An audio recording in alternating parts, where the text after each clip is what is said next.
have some understanding of financial management so that when they have to report at the end of the financial year, they're able to do so appropriately. Otherwise, as things stand, it is clear that information emanating from the courts are just not up to scratch. And Chair, if you are going to approve our application, we intend to visit a number of, did I speak about courts? Yeah, I want to speak about regional offices. We want to visit a number of these offices in the Eastern Cape, KwaZulu-Natal, as well as Gauteng, to try and check and see how Home Affairs offices, especially at those local levels, are being run, how information is being managed, and how reporting is being done to head office, and especially record keeping, which is very critical during audit times. Thank you. Thank you, Honourable Member. I look forward to receiving those applications. Unfortunately, I can't process it from here. Are there any further declarations?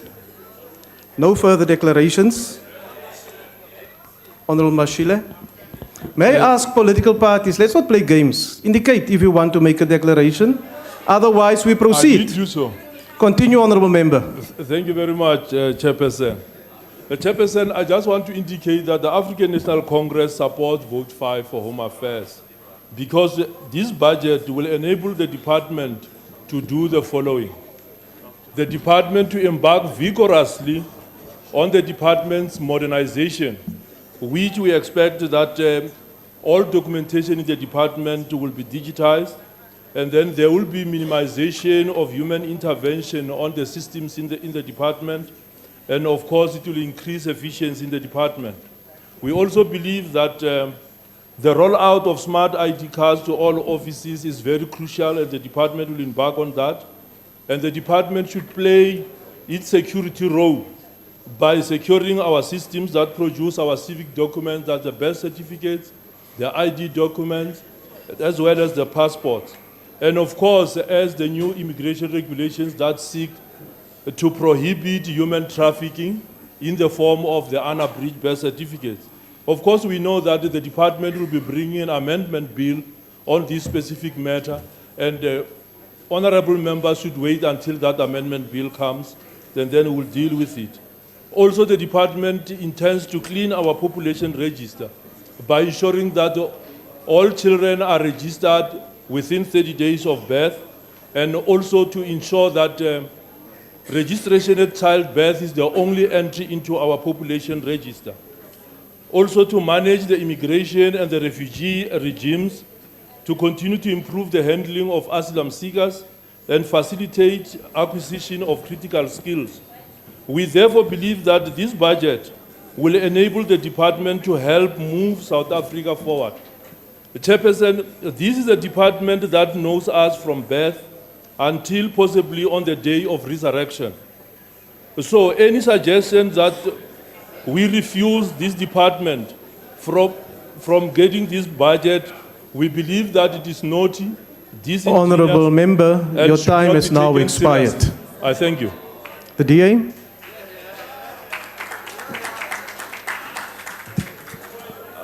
Chairperson, we have always recognized that there are some areas that this department has performed well in, and we always give recognition for that. But we must also recognize that there are many areas that the department has performed dismally. And regardless of what we say to the minister and to several members in the committee, they are still very stubborn and will refuse to listen. Let me give you the first example. The recent xenophobic attacks in our country, Chairperson, was a direct result of the failure of the Home Affairs Department.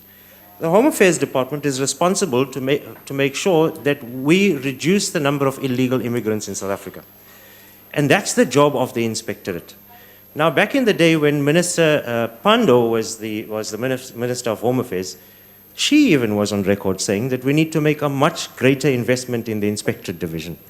The Director General himself has suggested that in a small city like the City of London, you have 3,500 immigration officers, but in South Africa we only got 170 for the entire country. Now, the Honourable Minister was aware of this. Minister Pando was aware of it, and she was on record and she said it.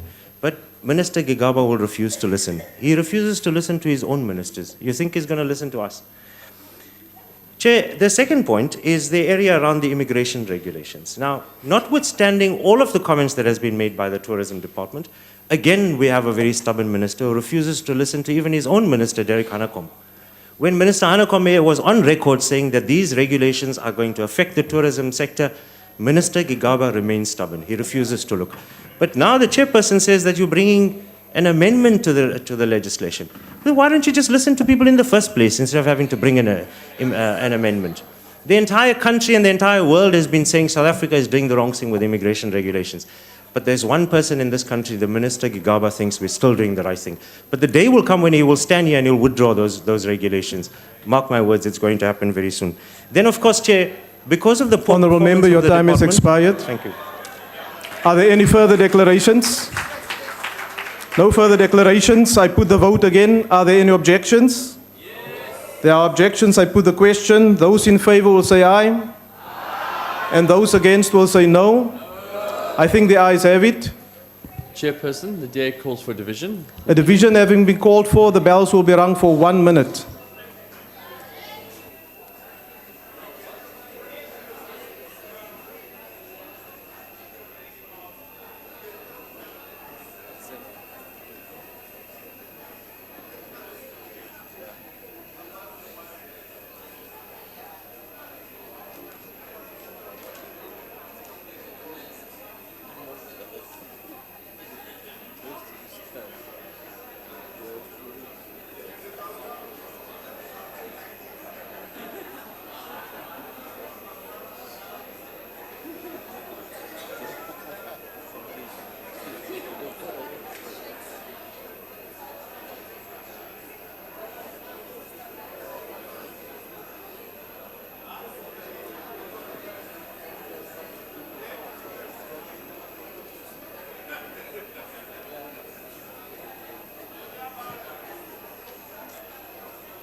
Order.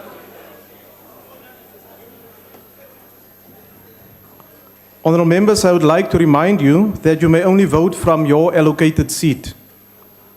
When requested to do so, members must simply indicate their vote by pressing the appropriate button below the yes, no, or abstain signs. If a member inadvertently presses the wrong button, the member may thereafter press the correct button. The last button pressed will be recorded as the member's vote when the voting session is closed. The question before the House is that vote number 5, Home Affairs, be agreed to. Are all members in their allocated seats? Yes. Voting will now commence. Those in favour of the vote being agreed to should press the yes button. Yes. Those against should press the no button. And those wishing to abstain should press the abstain button.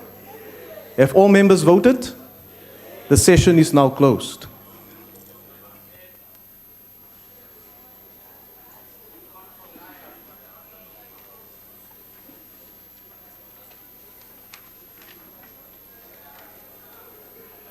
Honourable members, the result of the division is as follows. Those in favour 209, those against 87, and there are no abstentions. The vote is accordingly agreed to. I now put vote number 6, International Relations and Cooperation. Are there any objections? There are objections, and there's been a request for declarations. The Honourable Ndlozi.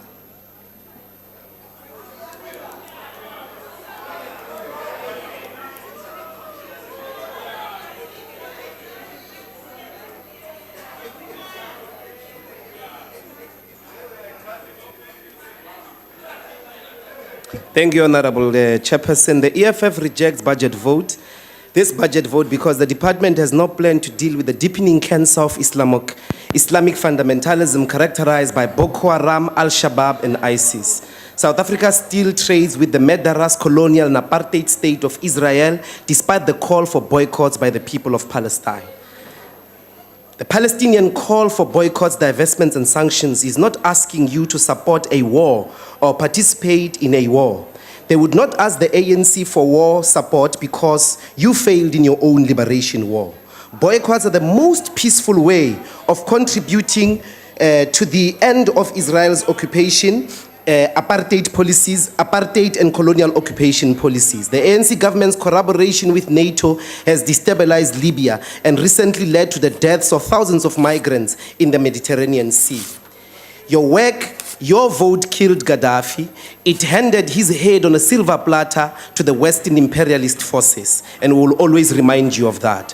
Western Sahara remains under illegal occupation of Morocco, and Swaziland remains under the destructive, despotic, and parasitical monarchy of King Mswati III, and this department does not have a plan in sight to improve its failed policies to change these conditions. We reject this budget vote because it has no creativity and no new policies. Thank you very much. Are there any further declarations? No further declarations. I thus put the vote again. Are there any objections? There are objections. Those in favor will say aye. And those against will say no. I think the ayes have it. EFF calls for division. A division having been called for, the bells will be rung for 1 minute.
Order. Order, honorable members. I would like to remind you that you may only vote from your allocated seat, and when requested to do so, members must simply indicate their vote by pressing the appropriate button below the yes, no, or abstain signs. If a member inadvertently presses the wrong button, the member may thereafter press the correct button. The last button pressed will be recorded as the member's vote when the voting session is closed. The question before the House is that vote number 6, international relations and cooperation, be agreed to. Are all members in their allocated seat? Obviously, some are not. Thank you. Order, honorable members. Voting will now commence. Those in favor of the vote being agreed to should press the yes button. Those against should press the no button. And those wishing to abstain should press the abstain button. Have all members voted? The voting session is now closed.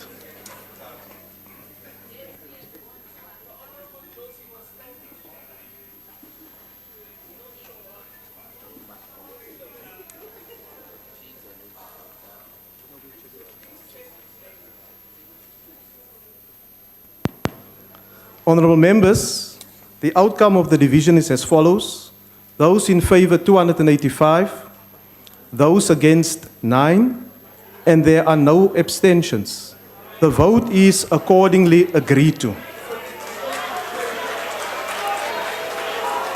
Order. Honorable members, I now put vote number 7, National Treasury. Are there any objections? There are objections and there's been requests for declarations. Can parties indicate if they want to make declarations? The DA? I've already called your member. Chairperson, this department shoulders a massive responsibility. It shoulders the responsibility of ensuring that the country's fiscal resources are managed in a manner that secures fiscal policy integrity and that it also facilitates the long-term economic growth and job creation. And I think the department should be evaluated against these objectives. To execute this important mandate, National Treasury budget allocation increased by nearly R1 billion, or 3.7% in nominal terms, from 26 million to 27 billion. 26 billion to 27 billion.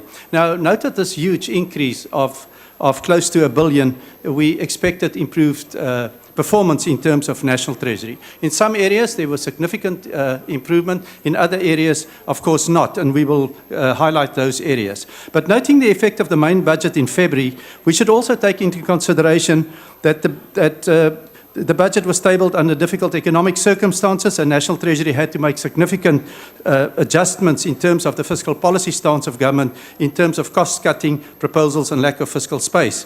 But indeed, in terms of our economy performing so badly in terms of economic growth, low growth, not even 2%, and compared to our peers in Africa, a dismal performance where they achieved a 5% growth, which is also close to our National Development Plan targets. Now, we're shamefully off government's targets, and the GDP growth has faltered in every successive year since 2011. In this regard, I believe National Treasury needs to shoulder some responsibility. Amid this disappointing growth, we had witnessed ever-increasing unemployment rates, now formally 26.4%, and unrestrained growth in this country's debt burden, which is simply unacceptable and renders the fiscal sustainability of this country as dubious. The DA believes South Africa's growth constraints are self-inflicted. We've seen the energy crisis, as indicated by many experts overseas, as the fundamental crisis in terms of impeding on our growth prospects. And we've seen rigid labor laws that we cannot solve. The committee even expressed its Honourable concern. Member, your time has now expired. Thank you. We will not support this budget. Thank you, Honourable Member. The EFF. Honourable Chair, thank you very much. The EFF rejects this budget vote because the ANC is responsible for the poor economic growth and ultimately slow growth. The fiscus is based on putting more burden on the ordinary workers and also responsible for who are also responsible for more than 35% of the total budget. When corporate tax contribute only 19%, you love capital more than you love your people. There is no plan to reduce taxes on books. Instead, you increase electricity, fuel levy, and leave billions of rands, and the billions of rands leave the country through illicit financial flows, particularly in the extractive industry. We reject this budget because it refuses to nationalize the mines, banks, and strategic industry in order to have more money to reduce the price of bread, housing, fuel, and electricity. If the Freedom Charter is truly the ANC document, surely we should be able to nationalize mines and other strategic sectors of the economy. The EFF refuse to agree with this budget vote. Thank you very much. Order, honourable members. Scope.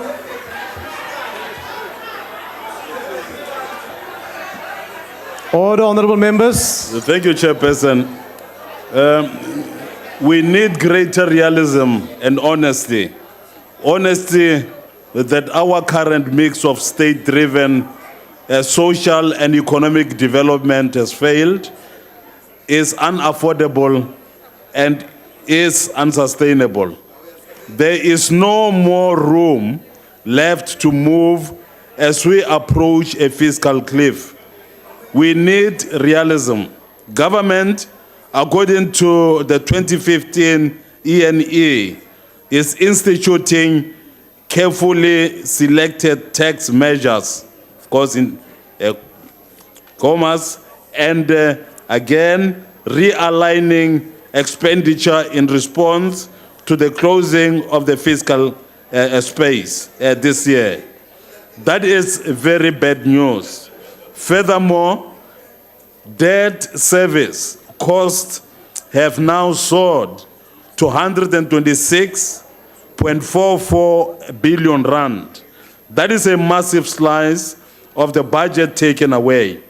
The net loan debt has shot up from 32% of the GDP in 2011-2012 to 42.5% in 2015-2016. Why did we incur such a massive debt? In respect of our financial, accounting, and supply chain management systems, the situation still remains highly unacceptable. Furthermore, with the new salary increases, our contingency funds will be depleted. Old debts are being renewed, and enormous debts, the burden is being placed on succeeding generations. COPE will not support an increase in taxes Honourable Member, while your time is now government expired. spends lavishly on itself. Are Thank you there very any much. further declarations? The ANC? Thank you, Chairperson. It's not clear to us what exactly the DA is saying. Member David Ross seems to be saying that the National Treasury should be held solely responsible for the low growth rates. Now, on the other hand, he acknowledges that National Treasury's context is a broader context of low growth, low jobs, and other constraints, not least energy. And I think the real issue is, how is National Treasury, given this, the constraints it's facing, managing the performance of the department? And from what Mr. Ross seems to be saying, he doesn't seem to be suggesting they're not doing well enough. In fact, it's quite contradictory. Secondly, the DA constantly cries that South Africa should become part of the globalized world, become integrated. And when we do so, and in fact it's largely on free market terms, we're now accused of being entirely responsible as a country, as a government, for the current crisis we face, when in fact it's a 2008 global crisis that largely provides the context for the challenges we currently face. And to the extent that we are subjectively responsible as a country, National Treasury has openly admitted that some of these problems we have are self-inflicted. So what, in fact, Member Ross, are you really saying? Now, in respect of the EFF and the COPE, what we want to stress is on the issue of transfer mispricing, as it's called, or tax erosion and profit shifting. The South African Revenue of Service appeared only last week before our committee. The EFF member will not know because he's not been there, and it's actually responded to Parliament's concerns and employed only very recently 24 new people in that very division in SARS to deal with illicit flows of finances and to deal with tax erosion and tax mispricing. So what more do you expect right now? And furthermore, on the issue of taxes, as you know, or will not know because you don't attend meetings, the EFF member, tomorrow, in fact, the Davis Tax Committee appears before our very committee to look Honourable at how Member, they are your time is now reforming the tax expired. thing. Thank you very much. Order. Are there any further declarations? No further declarations. I put the vote again. Are there any objections? There are objections. I put the question. Those in favor will say aye.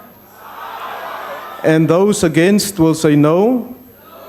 And I think the ayes have it.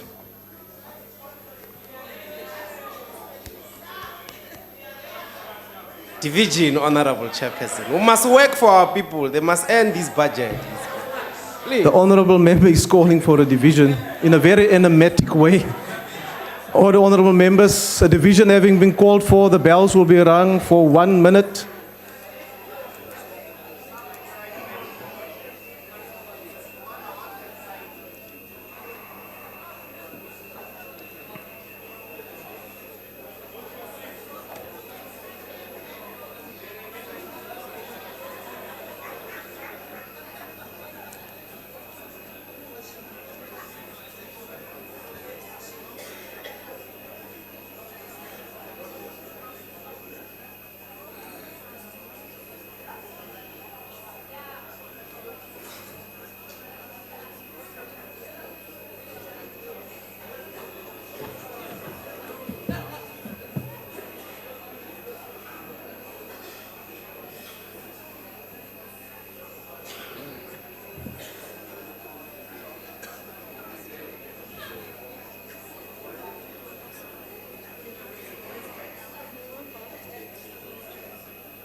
Order, Honourable Members.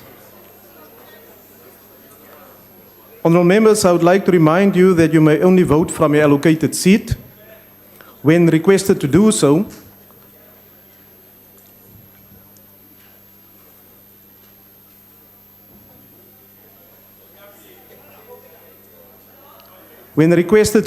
members must simply indicate their vote by pressing the appropriate button below the yes, no, or abstain signs. If a member inadvertently presses the wrong button, the member may thereafter press the correct button. The last button pressed will be recorded as the member's vote when the voting session is closed. The question before the House is that vote number 7, National Treasury, be agreed to. Are all members in their allocated seats? Voting will now commence. Those in favor of the vote being agreed to should press the yes button. Those against should press the no button. And those wishing to abstain should press the abstain button. Have all members voted? The voting session is now closed.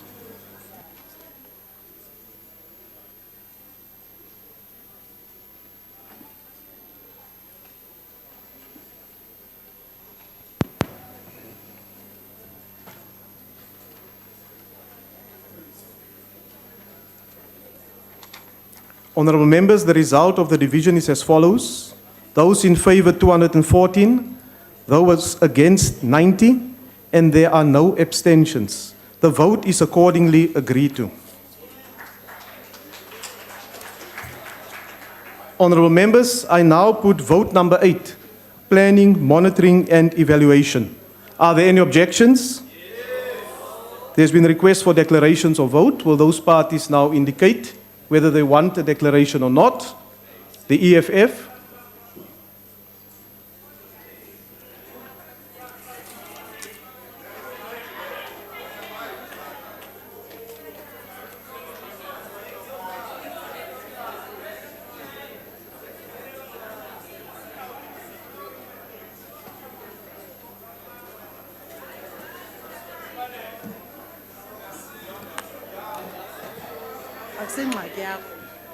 Order, honourable members. Enkosi Chair. Chairperson, ingxaki esikuyo ngokwabelana kwemisebenzi kwe-ANC kwenze ukuba kube khona le department engafunekiyo. Kuba le department lena imigomo yayo yokusebenza ihamba phezulu kwemigomo ye-Public Service Commission. I-mandate abayinikiweyo ayo mandate abakwaziyo ukuyifezekisa. Ukubonisa ukubana ngaba sisabelwano nje semisebenzi yesibali igcuntswana labantu ababekiweyo kule department. Bazawenza njani umsebenzi wabo belela gcuntswana? Omasipala esinabo eMzantsi Afrika abawenza umsebenzi. Kulapho ufumana khona utyiwo lwemali. Kulapho ufumana khona abantu abayitotoyela yonke into. Xa ufuna inkcukacha kule department awukwazi uyifumana because abanabantu bokuya bayojonga kodwa kuthiwa yi-Department of Monitoring. Banikwa imali encinci uba mabenze ntoni. Bakugqiba unikwa le mali kuthiwe mabahambe bayosebenza abakwazi ukuqasha abanye abantu. Kutheni lento senzelwa i-department yokuqasha only abantu abazabaphezulu bape imali karhulumente bangabikho abantu bosebenza apha ezantsi?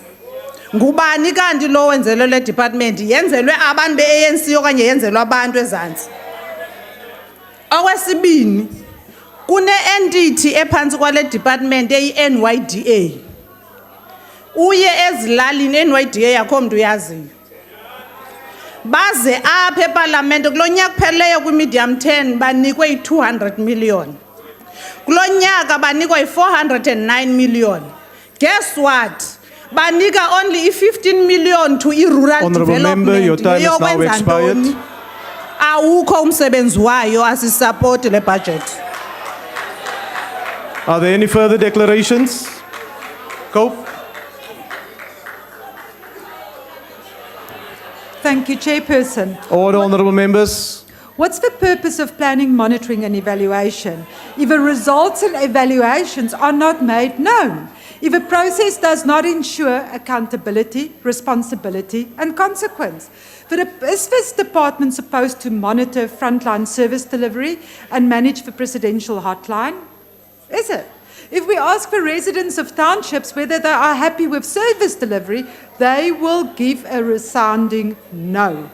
We have one of the largest, if not the largest, government in the world, and the costliest government, yet it is presiding over anarchy, lawlessness, the collapse of numerous institutions of state. The nation is in a state of drift. We said from the beginning that executive monitoring without the participation of a National Assembly was an act of futility. Monitoring and evaluation is nothing more than a backslapping game. This government is concerned with inventing good stories rather than monitoring what is really going on and taking action.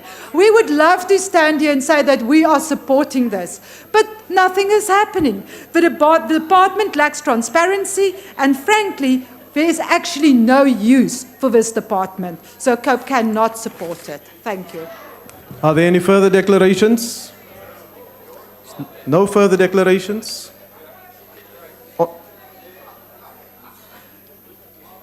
Honourable Member, do you want to make a declaration? You indicated you wanted to make a declaration. Honourable Member, if you don't want to make the declaration, then we'll proceed to put the question.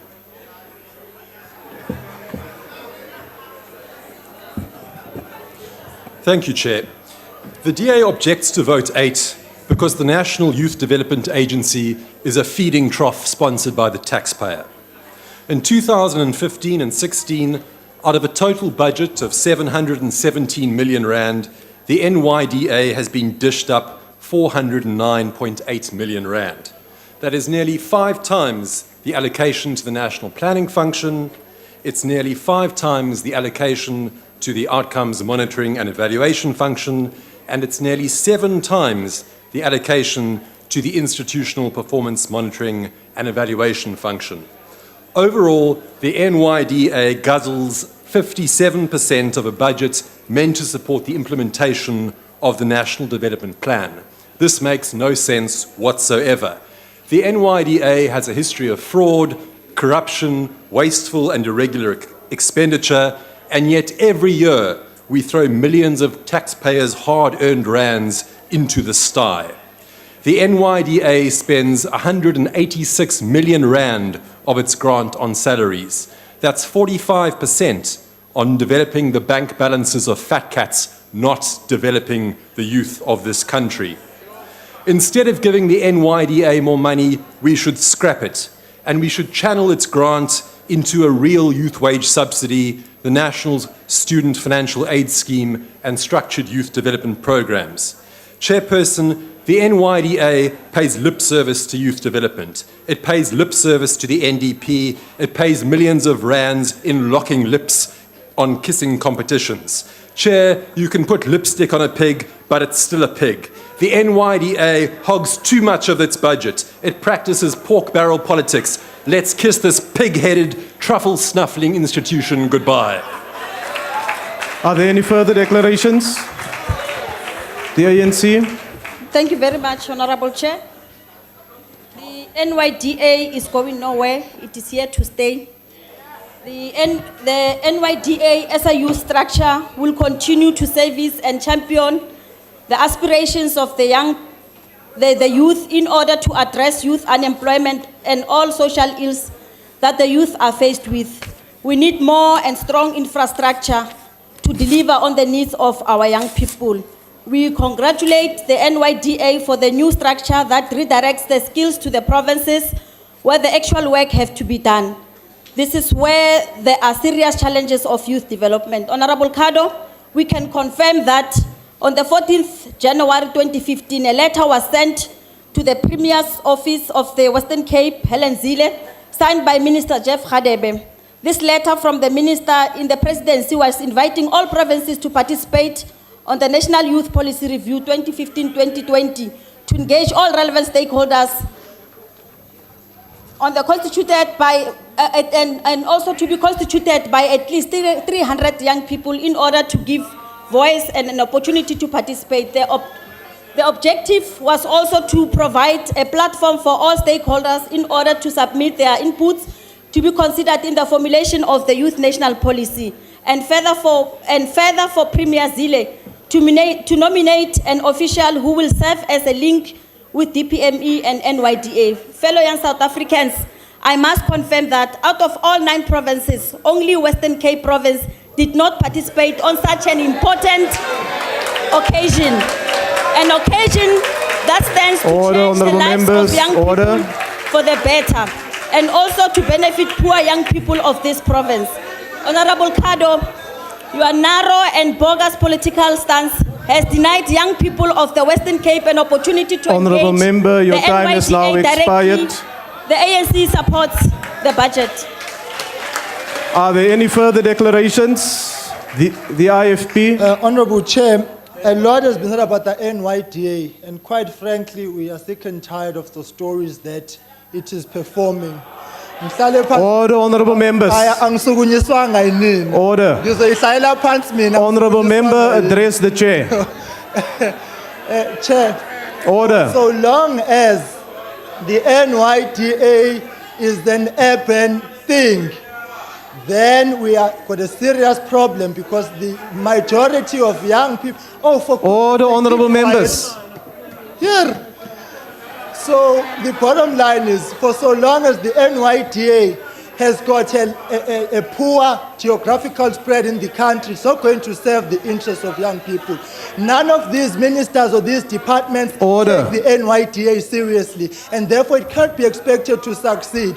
So until such time that political will it gets into translate into political action, the NYDA will be able to perform its functions. But for so long as we have a situation whereby the NYDA is a backroom type of operation where nobody takes it seriously, and the best that they can do is to howl when we raise the seriousness of the issue that the NYDA needs to be supported, then young people of this country have got a serious problem of a government that clearly does not care, and it is evident in the manner in which they conduct themselves now. So we can't be paying millions and billions of salaries to officials and no money goes to programs which are touching the lives of young South Africans. It is a salary paying hub. All they can do is organize festivals in 2010 and kiss parties at 106 million rands. But when it comes to the real thing, when they have to walk the talk, they fail dismally in that regard. And then they come here and the best that they can do is to howl.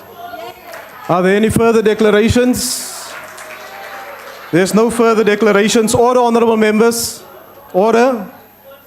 I put the vote again. Are there any objections? There are objections. I put the question. Those in favour will say aye. And those against will say no. I think the ayes have it.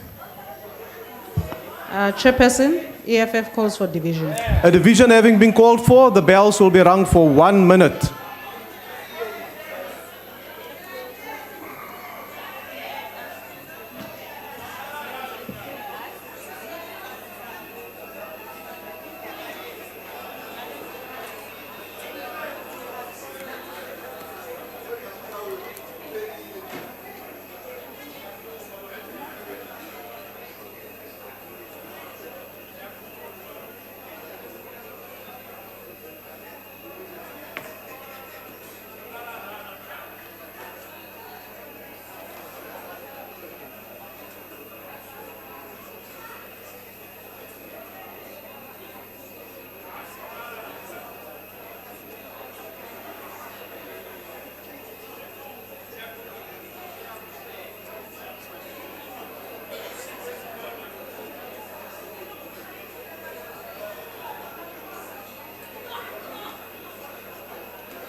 Order, honourable members. You are reminded that you may only vote from your allocated seat, and when requested to do so, you must simply indicate your vote by pressing the appropriate button below the yes, no, or abstain signs. If a member inadvertently presses the wrong button, the member may thereafter press the correct button. The last button pressed will be recorded as the member's vote when the voting session is closed. The question before the House is that vote number 8, planning, monitoring and evaluation, is agreed to. Are all members in the allocated seats? Yes. Voting will now commence. Those in favour of the vote being agreed to should press the yes button. Yes. Those against should press the no button. No. And those wishing to abstain should press the abstain button. Have all members voted? The voting session is now closed.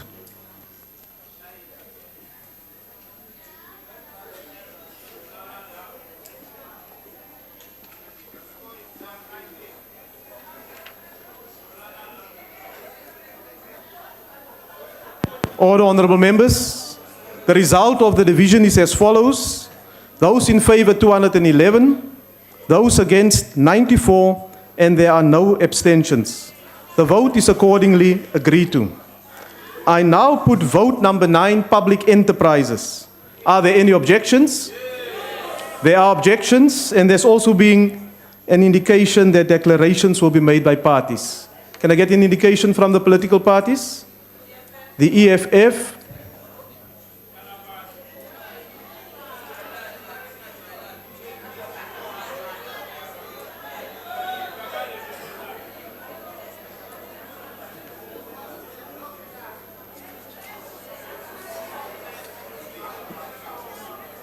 Thank you very much, House Chair. The EFF reject this budget vote on the following grounds. Order, honourable members. In fact, we would like to give a free advice to the ANC government. Please do away with this ministry. This ministry compound the work of many sectorial entities that will deal directly with sectorial departments and create efficient advice and oversight. 2, it will be better also if the ministry deals directly with certain aspects of its own dysfunction. For instance, its inability to deal with the SAA saga, its inability to deal with ESCOM and many others. It has reflected badly in how the state runs its own entities in South Africa. We therefore recommend that in order for all South Africans to have sanity as to how government operates, the Department of Energy must take over ESCOM. Danel must take over Defense, or what we call the Department of Defense must take over Danel. And the South African Airways must go back to the Department of Transport. In this case, it will be easier for all departments that has relevancy with these entities to monitor them, do oversight on them, and be able to efficiently run the activities of these entities. Those are the reasons. Thank you. Thank you, honourable member. The IFP. Thank you, Honourable Chairperson. As the IFP, we share the same view as the EFF. However, the difference is that these SOEs falling under line function departments must be a medium to long-term strategy. And we believe that this is something that is being done at the moment. However, for this budget that we are considering, this department really needs to oversee. It has a responsibility of oversight over the current SOEs, and it needs money to do that. And it is for that reason that we will support this budget vote. But moving forward, Honourable Chairperson, there really needs to be an overhaul of all the SOEs. We need to really look at the need for the existence of some of these SOEs and the need for them to fall under line function departments, as the Honourable Member from the EFF said. Most importantly, there needs to be an overhaul of management, both at board and EXCO levels. These highly paid members at EXCO must come to an end, because most of these SOEs are not functioning the way they should. During the EPC, Honourable Chairperson, the IFP expressed a fear that the suspended senior executive, CEO of the former Public Enterprises, who was under a cloud of suspicion, he was suspended. There must have been prima facie evidence of misdemeanor. We just hope he doesn't get a golden handshake. And exactly what we feared happened, because he has now been paid off. There are other members within that institution that were suspended. We really don't know what's going to happen to them. And this lends itself to a lot of suspicion. We'd rather ensure, Madam Minister, that there are proper inquiries held in terms of the terms of reference where these suspensions were made, so that the public out there and we know exactly what is the underlying reason for these people having been suspended. When one looks at the number of private contracts that ESCOM only enters into... Honourable Member, your time is now expired. Thank you, thank you, thank you. Thank you. The NFP.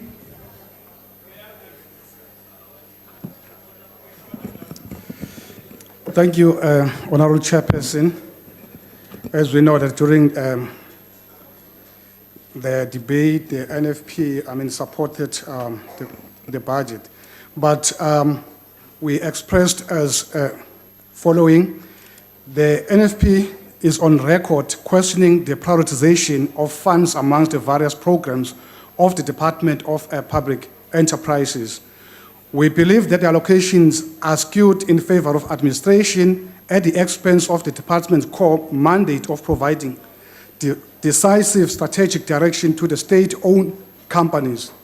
The result of such underfunding is evident when we see how our public enterprises are floundering. We call on the department to urgently give priority to providing decisive strategic direction to state-owned companies and to strengthen its oversight responsibility over these entities. We also reiterate our dismay at the significant allocation made for the services of consultant in a department which spends more than 55% of its entire budget on employee remuneration. Thank you. Thank you, Honourable Member. Cope.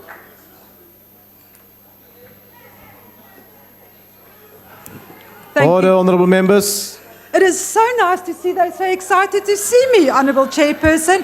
Mismanagement, financial bailouts, golden handshakes, intrigue, boardroom tussles, and conflict with CEOs paint the picture of state-owned enterprises mired in internal controversy and not serving the best interest of his country. Eskom is draining scarce resources. Its top management is being paid excessively high salaries. To keep these companies state-owned has become a very expensive and fruitless exercise. Why is the state persisting with taking money from the poor and giving it to failing institutions? Let's look at private airlines with lower airfares survive. But South African Airways, that does not even fly to every airport in this country, must be bailed out continuously. The department's mandate is to enhance productivity in the state-owned companies. Productivity is the key to staying in business. It is incomprehensible that the minister is not placing a credible productivity assessment before us. The department has not unlocked any growth in the last 7 years. If anything, we have seen deindustrialization, shedding of jobs, and a continuing deficit in scarce skills. In every township in our country, people have waited for 21 long years to witness socio-economic transformation. This is not a good story to tell. The time has come for private enterprises to get a 51% stake in state-owned companies. The success of MTN must serve as the model for all state-owned enterprises.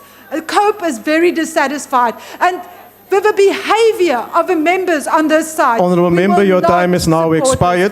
Thank you. Are there any further declarations? The Freedom Front Plus. Chairperson, if I may speak from here. Yes, you may. Thank you. Oor openbare ondernemings is daar ongelukkig net een naam wat 'n mens kan noem wat relevant is, en dit is Eskom. Hierdie instansie, saam met die regering, het die land op sy knieë gedwing. Nog voor die beerkragdonkerte ons getref het, het Eskom en die ANC regering almal in die donkerte gehou oor die stand van Suid-Afrika se kragopwekkingsvermoë. Nou dat die beerkragdonkerte oor ons toegesak het, word ons weer in die donker gehou oor die sogenaamde onafhanklike audit van Eskom wat gedoen word deur 'n prokureursfirma wat spog dat hy al voorheen werk vir Eskom gedoen het en daarom nie eintlik onafhanklik in wese is nie. So nog steeds word ons in die donker gehou oor Eskom se vermoëns, en al wat ons hieroor kan sê is it is very dark in here and it is going to get much darker still. En daarom vra ons ook vir die minister om 'n onafhanklike audit te laat doen oor Eskom se vermoëns en nie laat dit intern geskied wat deur hulle direkteure beheer kan word nie. I thank you. Are there any further declarations? The ANC.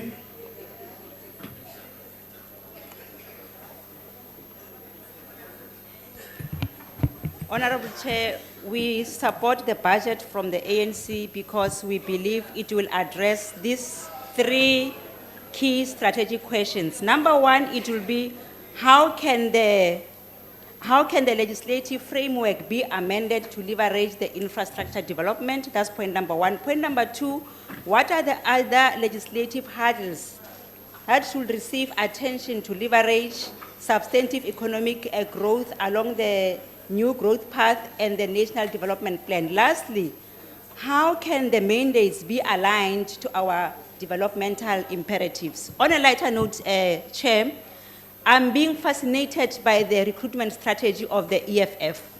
Each time they bring a new member here, we have hope he will bring reason into the House. But the drama we have seen in the past, we have lost hope. The DA. Order, honourable members. Thank you, Chairperson. We meet again today to discuss the budget of public enterprises, but unfortunately we don't have a very good story to tell. Over the last year, we have heard from SOE after SOE informing us of countless serious problems that engulf the entities. Some of those that stood out as being appalling include South African Airways and their absolute inability to become financially sustainable. They literally live from hand to mouth, staying airborne thanks only to the continued billions they receive from us, the people of South Africa, in government bailouts. South African Express Airways also told us in a welcome bout of honesty that their maintenance costs are so high and their fleet so old that they simply will not ever be able to operate at a profit. Our saving grace with both of these airlines is the fact that we have of the best pilots in the world, and no flight may take to the sky without the pilot being 100% satisfied with the safety. This is truly a blessing. This, however, means that we have long delays and increased flight cancellations, but lives are more important. Last night, while I'm sure that the ministerial compound remained electrified and that the creepy crawly continued to clean the fire pool at Nkandla, the rest of the country was plunged into darkness. South Africans struggled to get home from work, cook dinner, do washing, and study for the mid-year exams. Eskom is not only a national crisis, it is a national embarrassment. The DA simply cannot support this budget until real and effective change happens at DPE. The Department of Public Enterprises can simply not continue to be the employment agency of Luthuli House. The best of the best and not cadres need to be put in charge of our entities. We need experts in the field. The proverbial is about to hit the fan in public enterprises. Perhaps the only thing Honourable Minister Lynn Brown has in her favour is the fact that between 8:30 and 10:30 a.m. and 6:30 and 8:30 p.m., thanks to Honourable load shedding, Member, your the time has fire now will be off. expired. Thank you. Are there any further declarations? No further declarations. I put the vote again. Are there any objections? There are objections. I now put the question. Those in favour will say aye. And those against will say no. I think the ayes have it. Chair, the DA calls for division. Thank A you. division having been called for, the bells will be rung for 1 minute.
Order.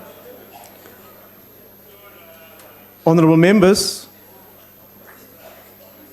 I would like to remind you, once you are in your seats, that you may only vote from your allocated seat.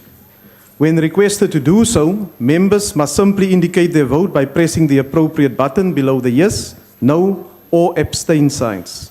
If a member inadvertently presses the wrong button, the member may thereafter press the correct button. The last button pressed will be recorded as the member's vote when the voting session is closed. The question before the House is that vote number 9, Public Enterprises, be agreed to. Are all members in their allocated seats? Voting will now commence. Those in favor of the vote being agreed to should press the yes button. Those against should press the no button. And those wishing to abstain should press the abstain button. Have all members voted? The voting session is now closed.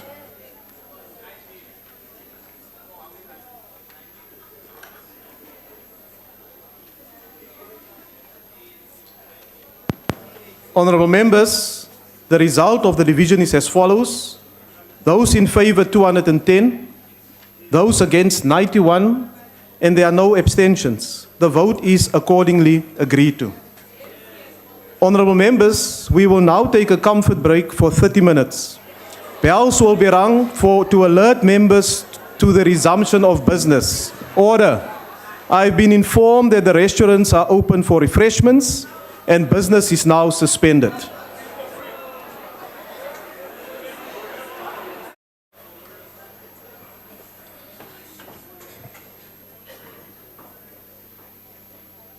May we be seated?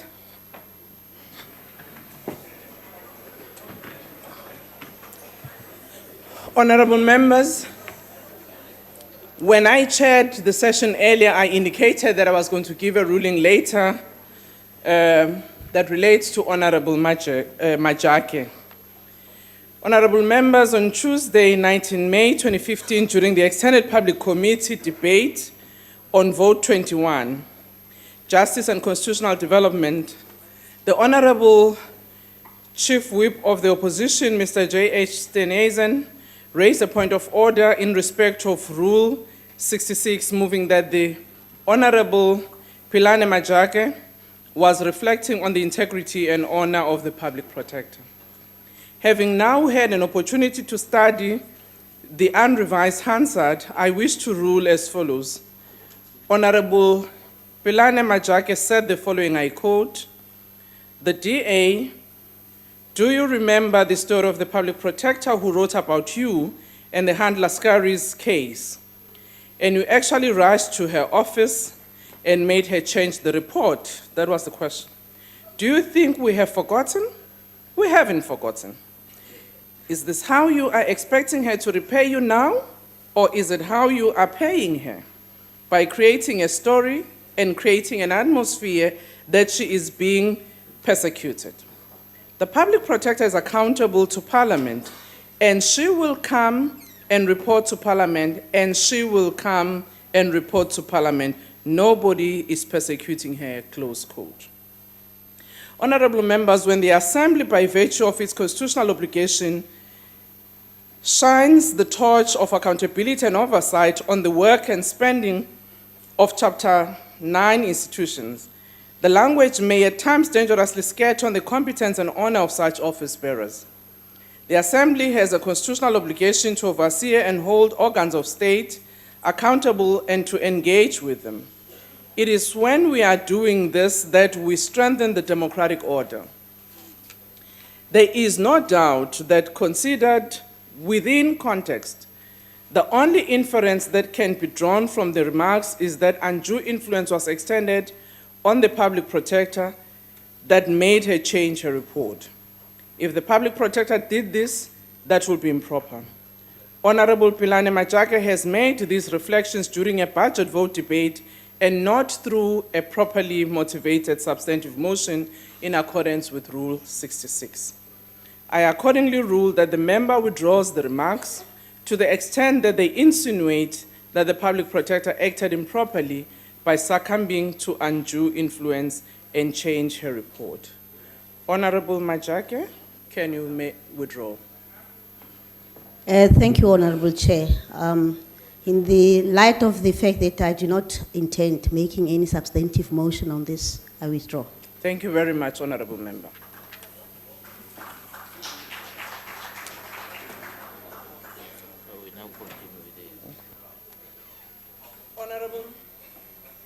Honourable members, I now continue with the process of putting the votes for us to consider. I now put vote number 10, Public Service and Administration. Are there any objections?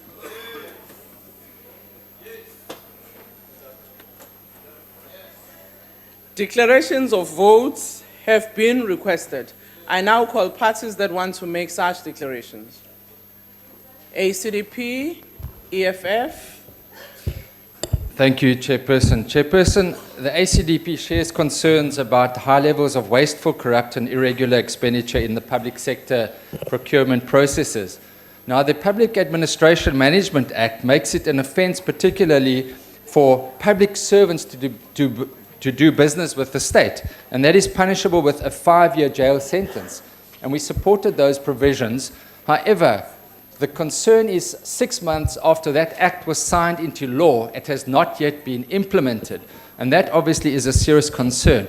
And the question arises, how serious is government in preventing public servants from doing business with the state when these provisions have not been implemented? And it is very easy to implement just that section, because I do appreciate, Honourable Minister of Public Service and Administration, or Acting Minister, that there are other provisions that are not yet implemented, but that section can be implemented. We are also concerned about the growing tendency of golden handshakes that are being given to public servants. We saw that with the Hawks boss, Lieutenant General Anwar Dramat, to a lesser degree SARS officials, and now MPA boss Mr. Nkosana, who we understand received a golden handshake following a presidential inquiry that was suddenly stopped. Chairperson, lastly, there are also a large number of experienced public servants that have been lost to the public service who resigned following a rumor, an unfounded rumor, that their pensions would be taken and that they will not have access to their pensions. This is a great concern, as many experienced teachers, doctors, and policemen have been lost, and we would urge those people to reconsider that statement and that step. So, Chairperson, we from the ACDP will regrettably not be able to support this budget vote. I thank you. Thank you, Honourable Member of the EFF.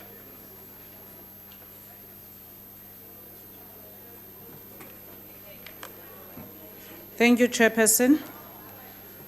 The sad reality that we are faced with is that level 3 to 5 in a public sector is taking home only between 5,000 and 9,000 rand a month.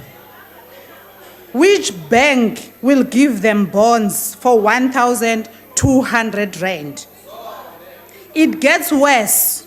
Those who do not own bonds are not allowed to get the 1,200 rand, but the 900 rand. Where will they rent for that amount of money?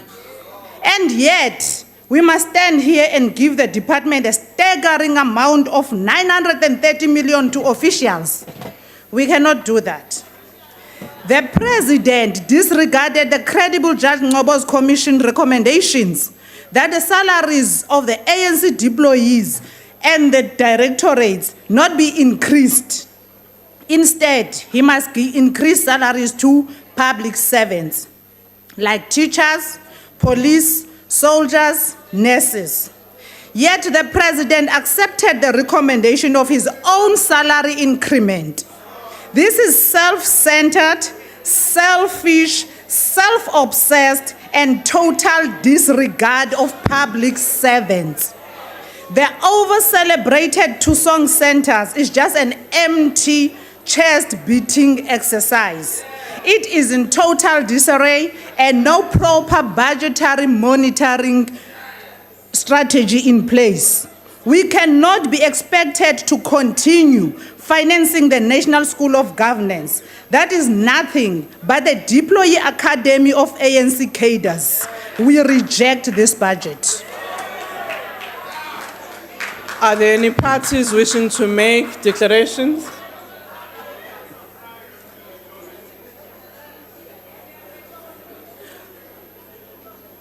I now put the vote again. Are there any objections?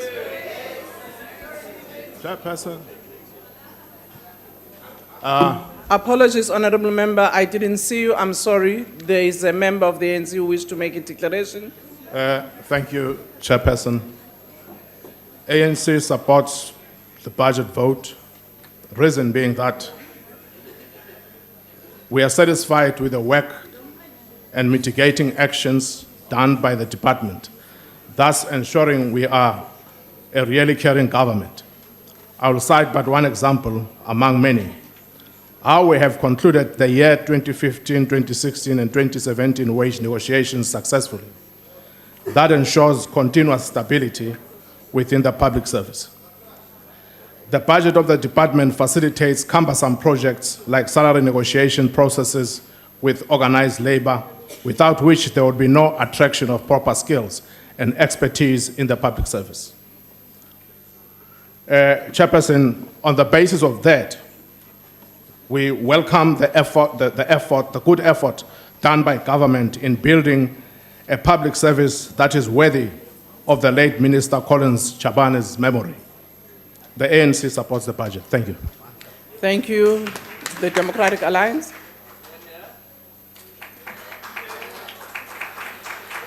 Thank you, House Chair. The DA want to commend the Portfolio Committee on the way it conducts business with the departments. We also would like to commend the improvements in the policy direction of this department. Hence, the DA object to this budget vote simply because these policies are designed to monitor, to implement the government progress while the fruit thereof are yet to be seen. It is concerned that performing ministers and departments continue to function without facing consequences. Now, the ANC Member of Parliament stood up and talked about stability. Watch this space.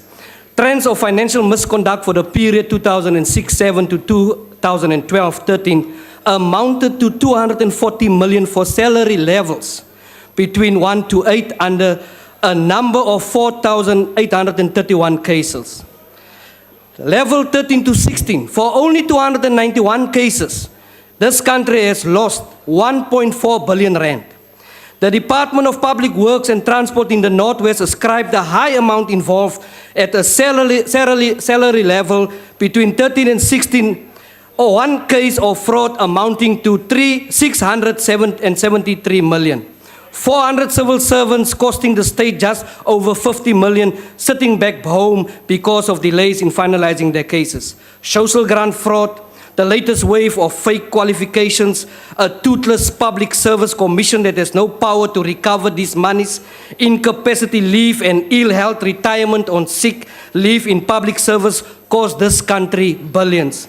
There is just no appetite in this department under the ANC government. But under a DA government, there will be freedom, fairness, and an open opportunity for all. I thank you. Honorable members, NFP. Order. Chairperson, the NFP has in the past raised its concern about corruption, which is currently one of the major problems prevalent in many state departments. We would welcome all transparent and practical intervention in this regard. We also reiterate our call for the Public Service Commission to ensure that the public service performs the duties assigned to it optimally by continuing to investigate and improve public administration practices by conducting audits and investigation into public administration practices, make recommendations to the department on how to promote good governance, and issue directives regarding compliance with the Public Service Act and other relevant legislation. Thank you. Thank you, Honorable Member. I've not seen any other party wishing to make a declaration. I therefore put the vote again. Are there any objections? Given that there are objections, I now put the question. Those in favor will say aye. And those who are against say no. I think the ayes have it. Chairperson, the EFF calls for division. A division having been called, the bells will be rung for 1 minute.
I would like to remind members that they may only vote from their allocated seats.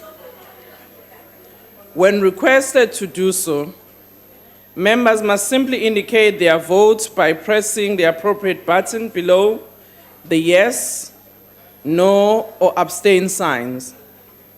If a member inadvertently presses the wrong button, the member may thereafter press the correct one. The last button pressed will be recorded as the member's vote when the voting session is closed by the chair. Order, honorable members. The question before the House is that vote number 10 be agreed to. Are all members in their allocated seats? Voting will now commence. Those in favor of the vote being agreed to should press the yes button. Those against should press the no button. Those wishing to abstain should press the abstain button. Have all members voted? Thank you. The voting is now closed.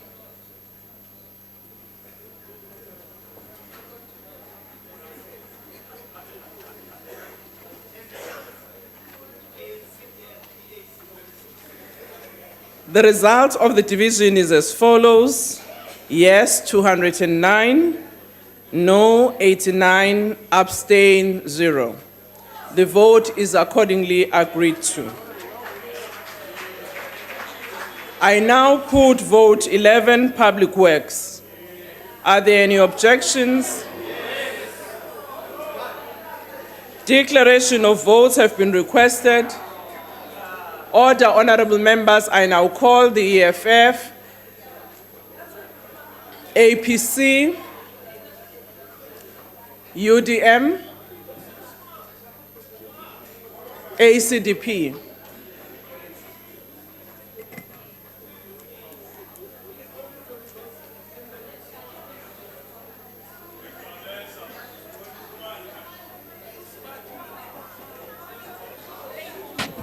Mujimza mchumo Maurisei Muzlaji Duro EFF riko hanedza mugaganya gwa moyo wa muhasho wa zvipatwa ngazvitevera muhasho hoyu ugodzisa panda no hira zvipato uchibhadhira chelede njinji instead wori utofata zvipato zvioniwa ngamubuso chauviri 3 years yothe yoperawo voshumisa 4.2 billion rand koto maintain no repair pesi zvipato zva mubuso zvakare huna zvinofi EPWP programs heyo ndi program ine ikoshengedza vathu vazvisiwana aya vaholeri chelede yavukuma zvinori kori instead kavatohiriwa ngori vamwe vaone vana qualification dzine dzanga vathusa uri vahirwe permanently kamubuso and hey department roamba nakale sa EFF uri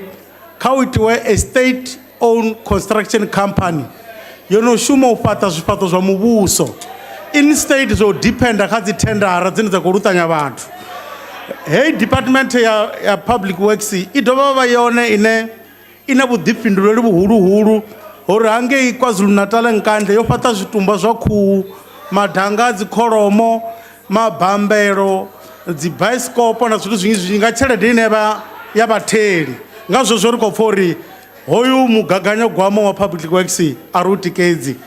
Thank you. APC.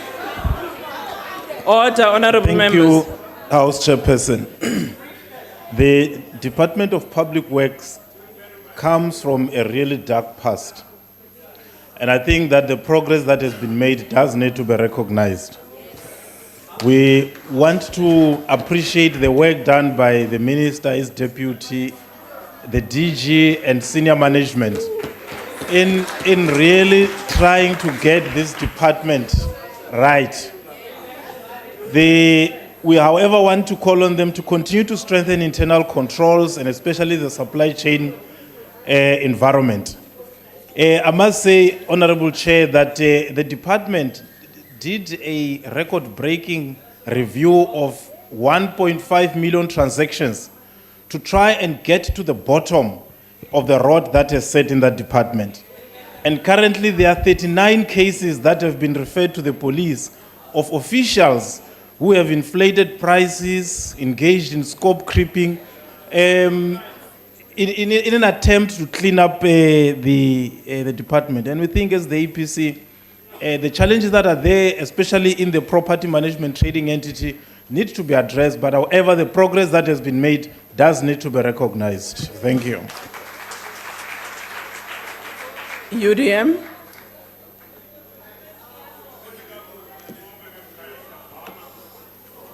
Honorable Chair, as much as we support the budget, but we've got the following concerns to express. The first one is about access to buildings, government buildings by people with disability. It is an absolute pain. They tell me that when they have got no access to buildings, the department is actually violating their rights. I cannot expatiate. Next matter of concern is the contractor development. I know that we raised this matter during last year's budget debate, and it is still a matter of concern. But what pleases me most today is the fact that after I'd raised it twice with your department, first at the Good Hope Center as well as in one of the committees, what has happened is that now structures have finally been put in place to make sure that contractor development is in place. It will take place. I'm happy that you responded to my call. And the last point is about late payments to service providers. It remains a matter of concern.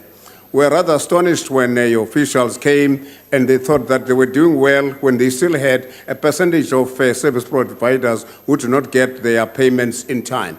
It is an area that needs to be attended to because it is in fact killing those up-and-coming contractors. Otherwise, we do support the budget. Thank you. ACDP.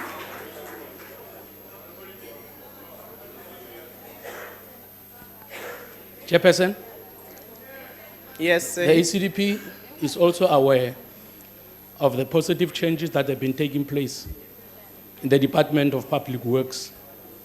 We know that the former Auditor General, Terence Nobembe, used to bemoan the fact that there was lack of accountability in that department.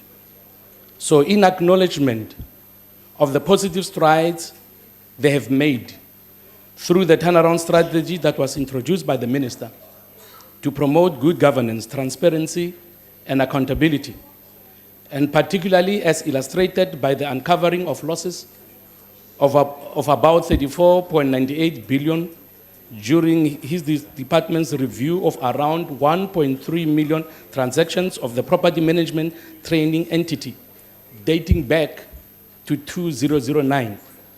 The ACDP would have supported this vote because of the good work that has been done.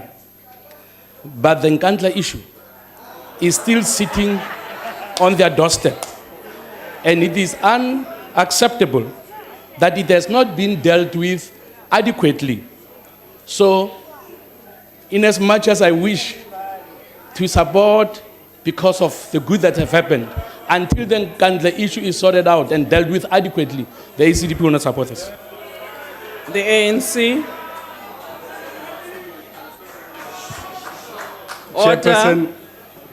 Chairperson, the African National Congress supports vote 11, Public Works, in order to realize government's objective of economic development. I thank you.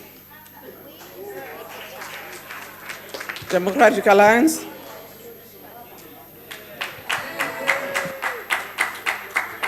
Chairperson, the Minister has implemented a 7-year turnaround strategy which began in 2012 and ends in 2019.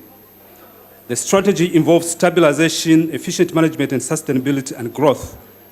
The immovable asset register has improved markedly, Mr., but a lot needs to be done to complete this important register. However, Minister, the department suffers from a serious public relations image, with many South Africans associating your department with the stigma of Nkandla. This is made worse by your own defense of the obscene expenditure of public funds on the private home of the president. This, Minister, in the minds of many South Africans, Order, honorable members, can we makes please talk you, the quietly? minister, an accomplice in the plunder and looting of public funds to benefit one man and his family. In fact, Minister, you and your counterpart in the police are a two-man band. He's the lead singer, you are the main dancer. Nkanda, nkanda. That's what you do. Furthermore, Minister. Order, honorable member. Can you please take your seat, honorable deputy minister? Order.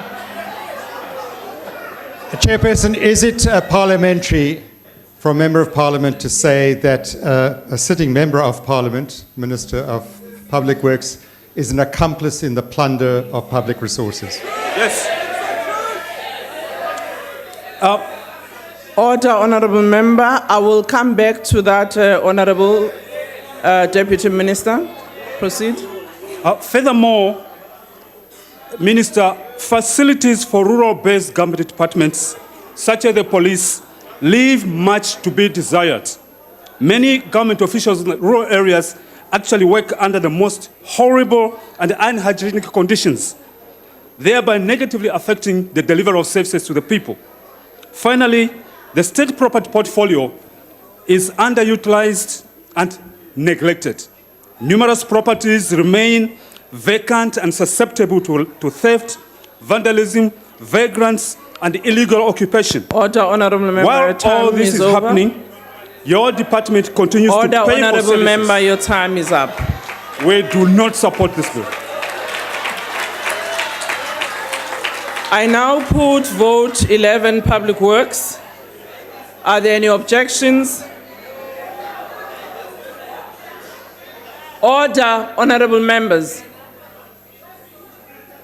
I now put vote 11 Public Works. Are there any objections?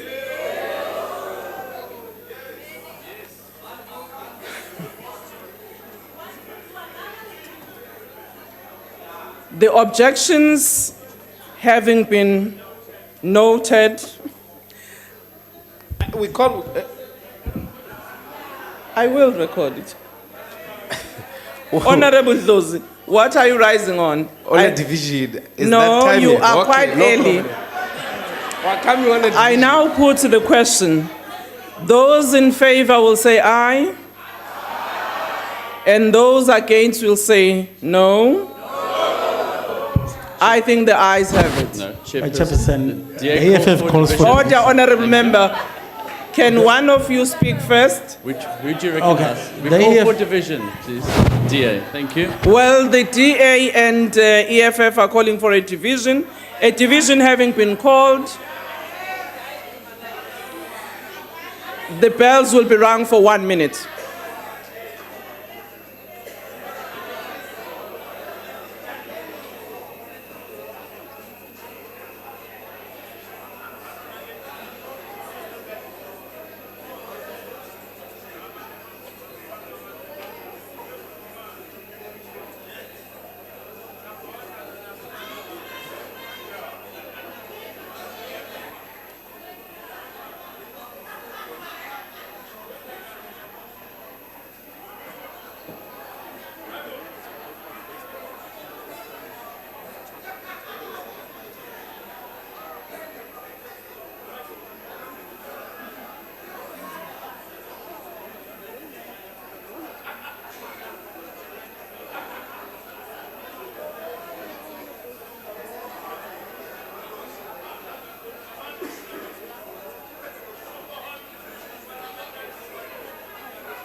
Order, honorable members.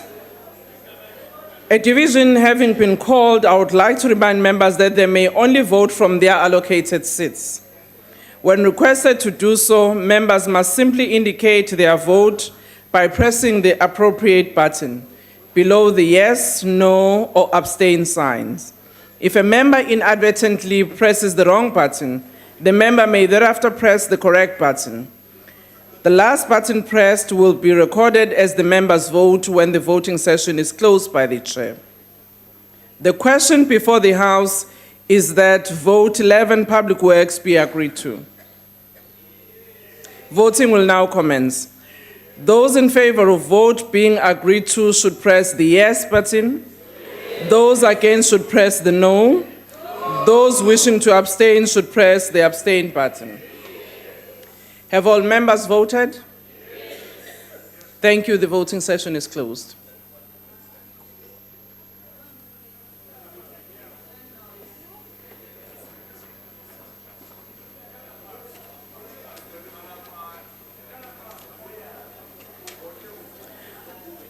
The result of the division is as follows. Yes, 212, no, 90, abstain, 0. The vote is accordingly agreed to. I now put vote 12, Statistics South Africa. Are there any objections?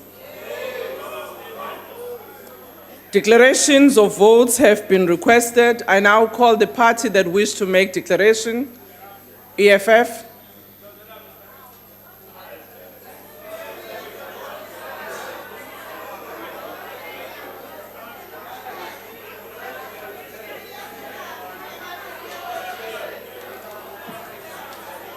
Thank you, Honorable Chair. The EFF rejects this budget vote simply because 53% of the expenditure is spent on consultant.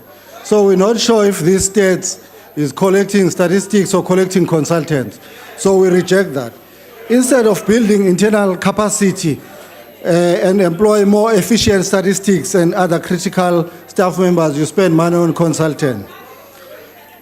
The issue of lease accommodation on the administration program, Honorable Minister Nglesi, again, this department spent 53% of the administration program leasing buildings. And EFF has been saying several times that the government must own their own buildings so that it can provide accommodation. Minister Nglesi, that is the reason Honorable Bheki today is not a real minister. It's because of the leasing of these buildings. The fact that Statistics South Africa does not have useful information for public institutions and Statistics SA is not acceptable. It only shows that we are not getting value for money. It is also not acceptable that Statistics South Africa does not have localized statistics in the extent where one needs stats in terms of the rural areas with levels of poverty and unemployment, and we cannot get that information. So it is our view as the EFF that the information should be available at all levels of society, which is currently not the case. So we cannot accept this budget vote. Are there any parties wishing to make declarations? ANC? Thank you, Honorable Chair. Honorable Chair, in our deliberations as a committee on this budget vote, we make note of the following important point. The first point is that we lack statistical capacity at all spheres of government. And as a result, there is a lack of synergy on how statistical information is used, among the three spheres. And the second point that we have noted is that there is a discrepancy between the indicators that are cited in the medium-term strategic framework and those that are in the NDP as indicators. And as a result, we think this might adversely affect the implementation of our NDP. Now, at the center of this budget vote is the commitment to ensure that that capacity is enhanced and that capacity is created. Now, I'm not sure if the EFF member was properly informed by the one who represented them, during these deliberations, because this budget vote that he is claiming not to be supporting is specifically meant to address capacity challenges that he's citing as the reason for him not to be supporting this particular budget vote. So as ANC, we are quite clear on the centrality of statistics credible statistics for that matter, in the planning process that we need to take our national development plan forward. So as the ANC, we fully support this budget vote because we know that it will go a long way in ensuring that there is coherence, but also there is the required capacity to make sure that as we plan using correct and accurate statistical information. I thank you. I have not observed any other party requesting to make a declaration, and therefore I put the vote again. Are there any objections? I now put the question. Those in favor will say aye. Those against will say no. I think the ayes have it. Chair, can we please call for division? Thank you. A division having been called, the bells will be rung for 1 minute.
I would like to remind members that they may only vote from their allocated seats.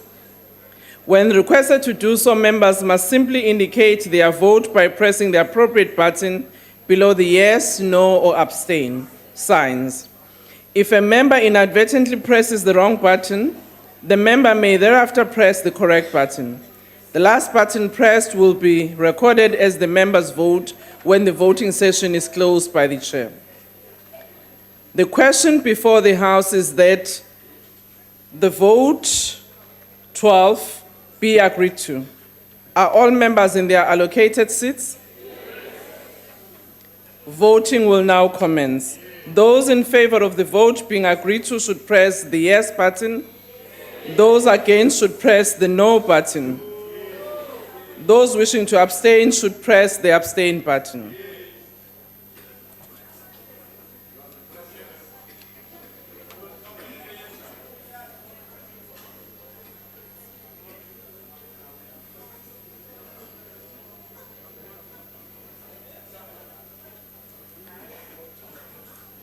Have all members voted? The voting session is now closed.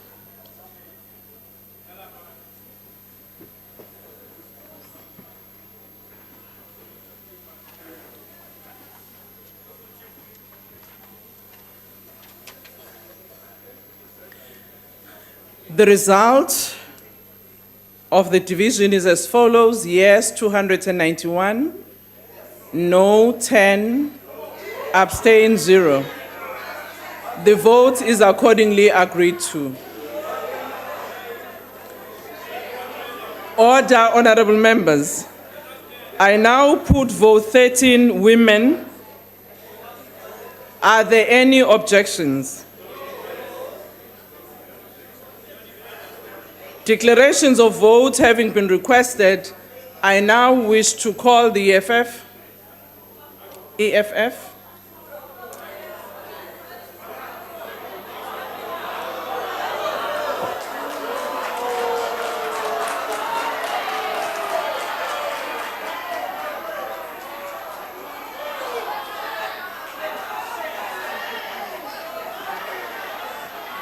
Order, honorable members. Ngibonge sihlalo. mina ngithi as a EFF hayi ngiyichitha le budget vote 13 into eyenza ukuthi ngiyichithe ayinayo indlela yokusiza omama basemakhaya ayinayo indlela yokusiza ivimbela omama abangakwazi nokuthi baqhubeke namabhizinisi emakhaya. And nanomama abadlwengulwayo ngaba basemakhaya basemadolobheni abakwazi ukuthi kulandelwe ama-case abo ukuthi gcine bakwazi baboshwa abadlwenguli emakhaya abanakiwe abantu.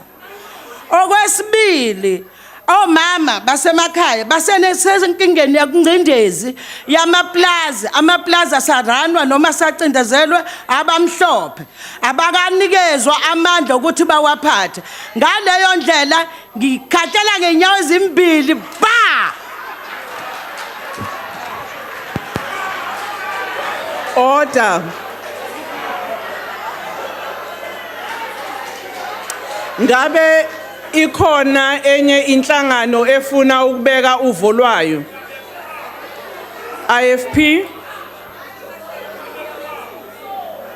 Order. Thank you very much, Honourable House Chairperson. Honourable House Chairperson, I'm not even sure what it is that we're approving here today because the budget that this department receives is so small that it can actually only be said to be chump change because in fact this department's budget at 187 million is less than what we spent on Kanda.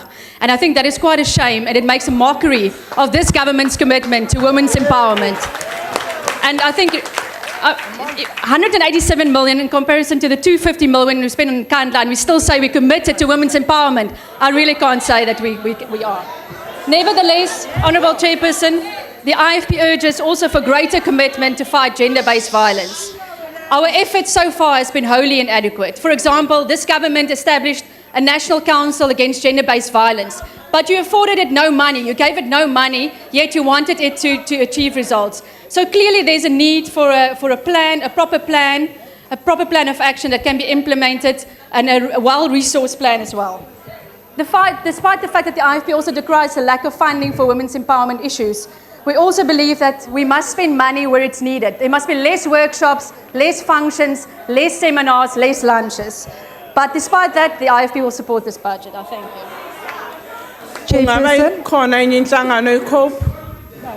Chairperson, I really want to ask you, if members of the ANC does not want to listen Honourable to debate, we want Katia. to listen, please ask them to behave.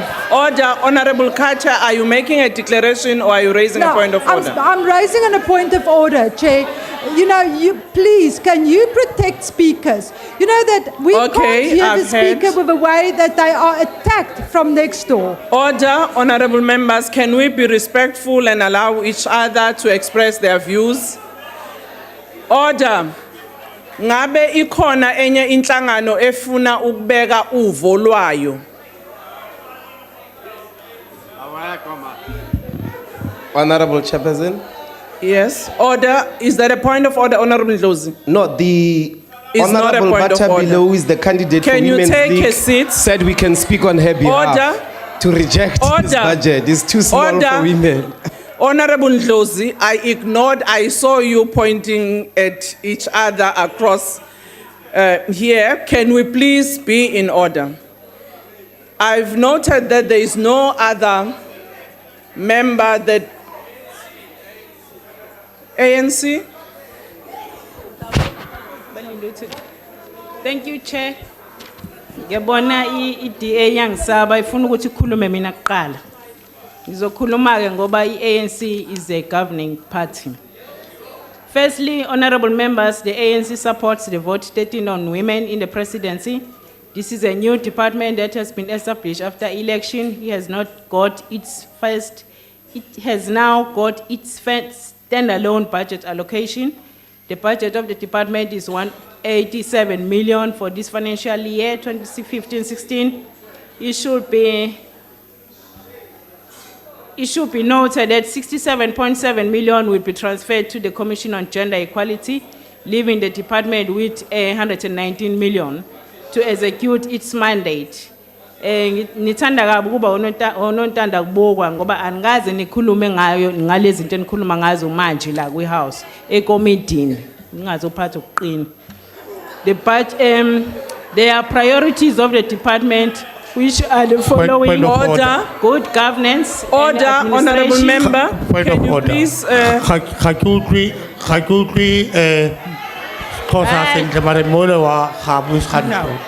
Honourable member, every member has a right to express himself or herself in the language of his or her choice. Order, honourable member, can you take your seat? Yes. Can I ask the translation services to assist members so that they can hear the translation? Order. There are priorities of the department which are the Order, following: Order. good governance and Arise on the point of administration. order. Rules- Order, honourable member, can you Rule please 70. wait? Yes.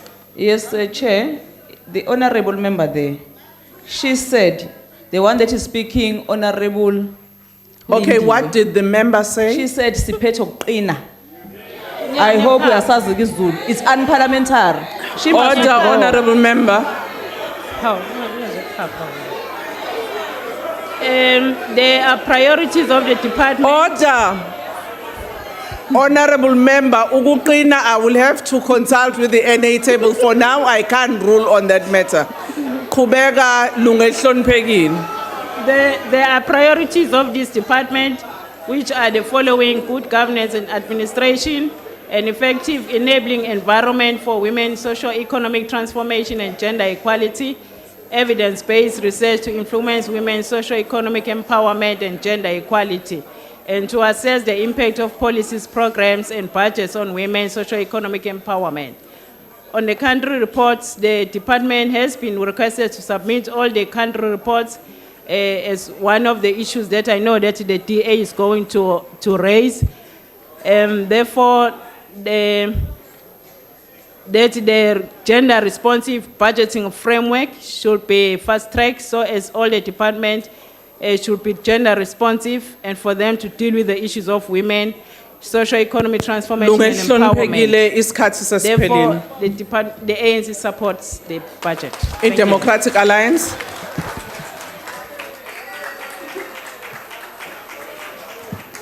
Chairperson, this budget is a mockery to women throughout this country. As much as we support the noble and necessary intention behind the department to help with the advancement of women and girls in South Africa, but in the current form of this department, it is failing dismally because it has no clear mandate, no framework, no goals, and has never been able to actually meet its budget. This budget does not reflect any revised focus nor any strategies from what we've seen in this House. An inflated adjusted budget of roughly 120 million after the gender commission, of which 81 million rand or 67% goes towards administration, leaves 39 million of this of the budget, which is supposed to complete this mammoth task. We need to give the department more teeth. We need real interventions that will bring real freedom, real fairness, and real opportunity. The DHF rejects this budget. Thank you. I put the vote again. Are there any objections? I now put the question. Those in favor will say aye. Those against will say no. I think the ayes have it. Honorable Ndlozi. In the memory of all the fallen heroes who marched Honorable Ndlozi. Honorable Ndlozi, what against women abuse, we call for a division for the sake of the shame to be registered of all ministers who are women and who have accepted this budget. Please. Honorable members, the EFF has called for a division. A division having been called, the bells will be rung for 1 minute.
I would like to remind members that they may only vote from their allocated seats.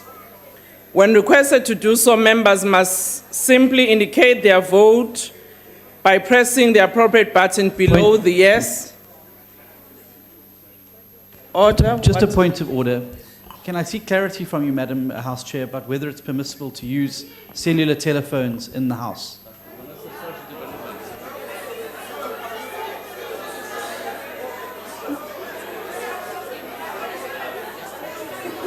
Order, honorable members.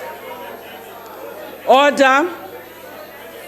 Honorable members, can I caution all of us to do what is appropriate? Can we go back to the process we've just undertaken? When requested to do so, members must simply indicate their vote by pressing the appropriate button below the yes, no, or abstain signs. If a member inadvertently presses the wrong button, the member may thereafter press the correct button. The last button pressed will be recorded as the member's vote when the voting session is closed by the chair. The question before the House is that vote 13 on women be agreed to. Are all members in their allocated seats? Voting will now commence. Those in favor of the vote being agreed to should press the yes button. Those against should press the no, and those wishing to abstain should press the abstain button. Have all members voted? Thank you. The voting session is now closed.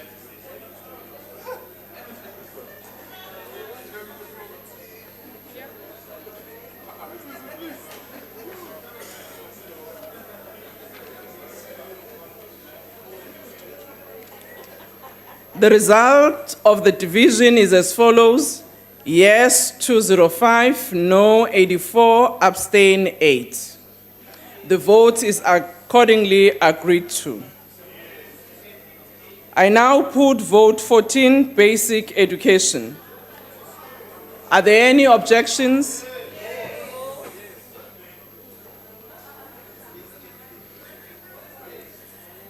Declarations of vote have been requested. I now call upon the party that wishes to make such a declaration. EFF, followed by the ACDP, APC, IFP.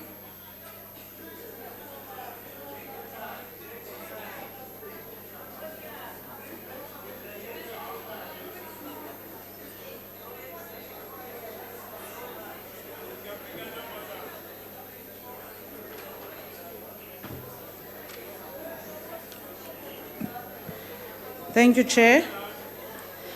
There is no sanitation in our rural schools, where toilets do not exist at all, like Mnxe in Cala, Lower Ngocha in Kofimvaba, and many more others. There is also no water tanks or taps. We reject this budget because under the ANC government, we have seen a continued glorification of quantity over quality in basic education. The quality of our education, characterized by resourced classrooms, qualified teachers, good nutrition, remain a far-fetched dream. Many of our public schools have not achieved the well-rounded education for an African child, which equals to access to sport and recreational facilities. Only 12% of learners manage to get a pass mark that will gain them admission to a university degree. The department cannot account for more than 40% of learners who drop out of the basic education system. No one knows where are these poor young people. We reject this budget because it has no different plan to change the miseducation of an African child. ACDP.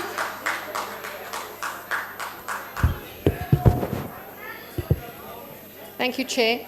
The ACDP would like to take this opportunity to highlight education challenges still facing children with disabilities. The education of children with disabilities relies heavily on accessibility, correct infrastructure, suitably qualified teachers, and assistive devices. If mainstreaming is to be successful, these are non-negotiable. The cost implications, of course, are significant, and it will be this and future budgets that will or won't make the needed difference. With the world changing so rapidly, the skills required to carry out work in the 21st century are changing, and it is crucial that we ensure skills-based education for children with disabilities changes too. There have been calls, for example, for a centre which will train youth and parents in entrepreneurial and income-generating skills courses, which include social adaptability, communication, interpersonal skills, positive attitude building, a stable work ethic, and lifelong learning. These courses, of course, should be compulsory for all learners to align them with current shifts and tendencies in the world of work and self-employment, but given the discrimination and stigma that surrounds people with disabilities, especially in the world of work, social adaptability becomes crucial. So while the ACDP is not convinced this budget will be adequate in terms of significantly addressing these issues, we appreciate the huge commitment and work being done by the department and recognize that quality education requires equal commitment from learners, teachers, parents, and communities alike. The ACDP will support this budget vote. Thank you. Thank you. APC? Thank you, Chairperson. The Department of Basic Education is a very important department in laying the foundation for the future of our children. And we correctly spend a considerable amount of money to fund that department. However, the challenge remains to continuously improve the quality of the output vis-a-vis the amount of money that is being spent. It is the belief of the APC that the quality of management, especially by school principals and circuit managers, is central in improving the quality of education. We also call on the continuous improvement of infrastructure in schools, especially for those in the rural areas. We also believe that school principals or schools, especially in the rural areas, need to be funded more, especially in relation to transport, where we find that principals use their own cars to travel long distances in battle-maintained roads. That does not augur well in terms of the amount of time and the extent to which they are able to do their work. We also call on the integration of grade R, because as we remember that grade R's are now part of the primary schools, but there has been no proper integration, which creates a lot of problems and a lot of dissatisfaction, which affects the quality of work done by these grade R teachers who feel they are the poor cousins of the other teachers in the primary school. The APC supports the budget. Thank you. Thank you. Cope? Thank you, Chairperson. If poverty, inequality, and unemployment are to be addressed. Honorable Carter, Yeah. please take your seat. Honorable Steenhuisen? Madam House Chair, the honourable member is a member of this House. For members of the African National Congress to make cat calls and meowing sounds when the member takes the podium is sexist, and it has no place in this House. In addition, there have been previous rulings in this House that animal noises are not to be made when members are speaking. I ask that you ask, particularly Castle Corner, to contain themselves.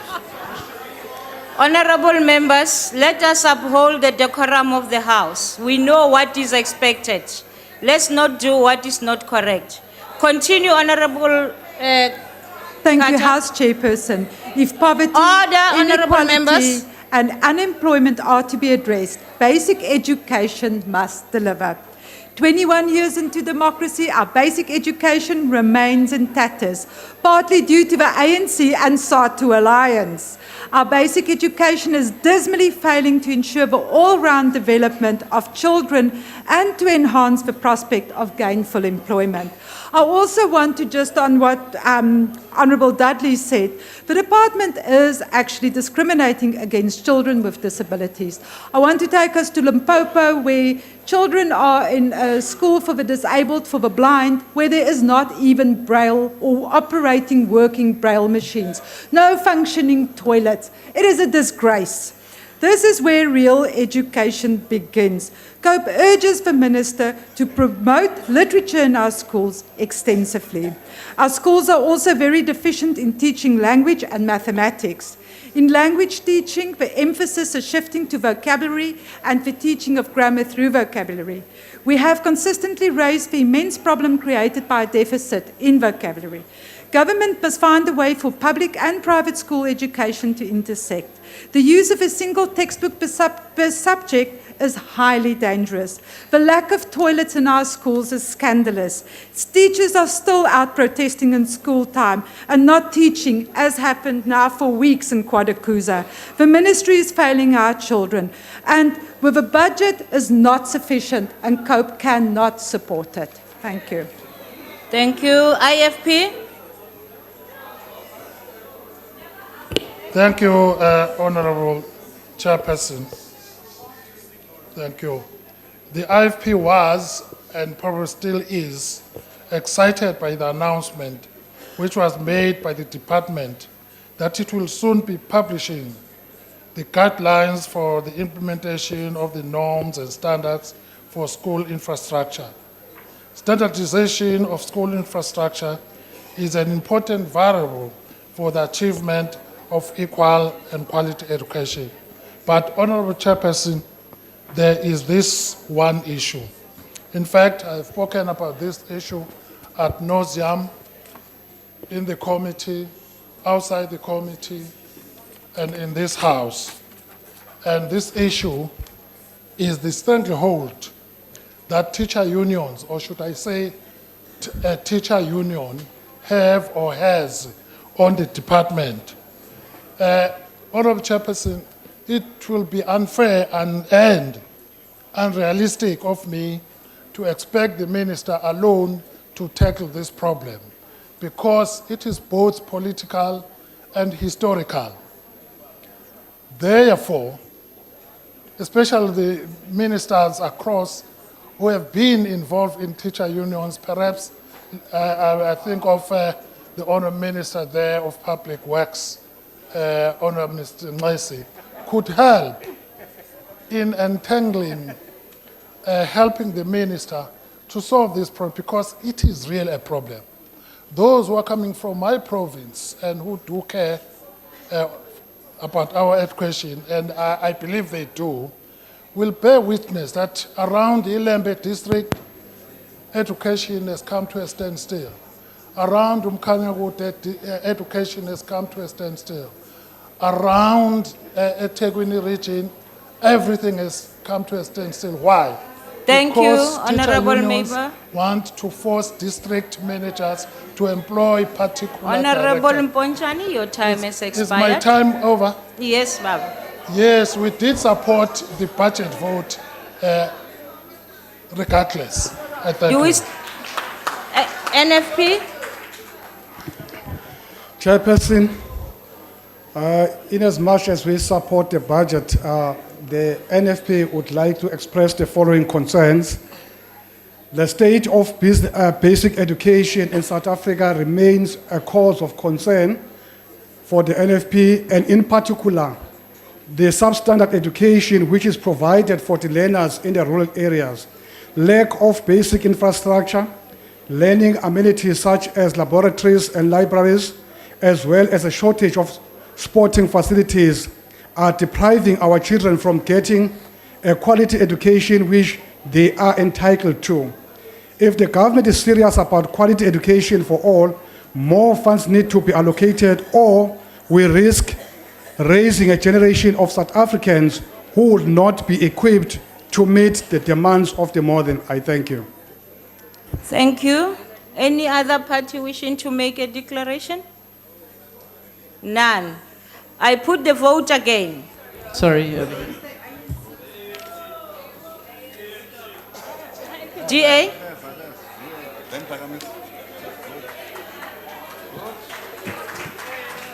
Thank you, Chairperson. Chair, we all know that every child has the constitutional right to a basic education. Every South African will agree that the word quality, a quality basic education, is implied. Every child, Chair, must be able to get to school. Every child who lives far from a school and who needs subsidized transport in order to access school must be provided that transport. Currently, more than 1/3 of the children who live further than 5 kilometers from their school must walk through the bush, through rivers, along unsafe roads, leaving in the dark, getting home late in the afternoon. The Minister has set no target for getting children to school. Every child must be taught by a qualified, competent, committed teacher. The Minister has told us that currently 39% of teachers are competent to teach. She has set a target of a 55% competence level in 5 years' time. Simply shocking. Every child must be able to sit at a proper desk. In his State of the Nation address of June 2014, the President assured us that every child in the Eastern Cape would have a desk by August 2014. It is now June 2015. The department still has not delivered desks to hundreds of children across the Eastern Cape province. Every child must have a textbook in every subject, in every grade. No targets have been set. Every child must be able to read fluently with understanding by the time he is 8. No targets have been set. The Minister is actively avoiding accountability. We have asked Minister Nene to reject her annual performance plan. This department has a budget of 21.5 billion rand. It must provide learner-based targets in return, coupled with a credible commitment to quality education. No child deserves less. Any other party wishing to make a ANC?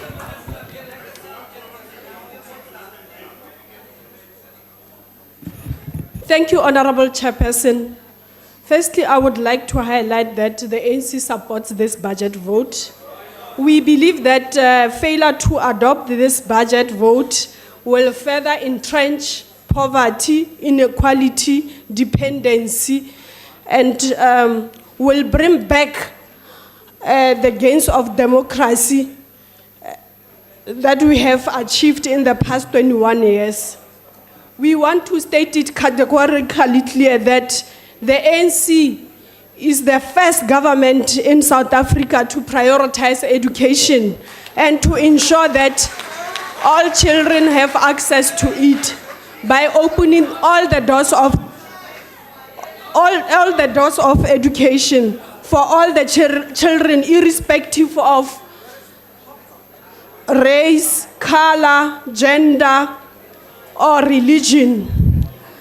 We believe that for the very first time in South Africa, there is no ward that does not have a school. There is no child that does not go to school. Education is available to all children, and it is the plan of government to ensure that we target children as soon as they are conceived for the first 1,000 days of the child.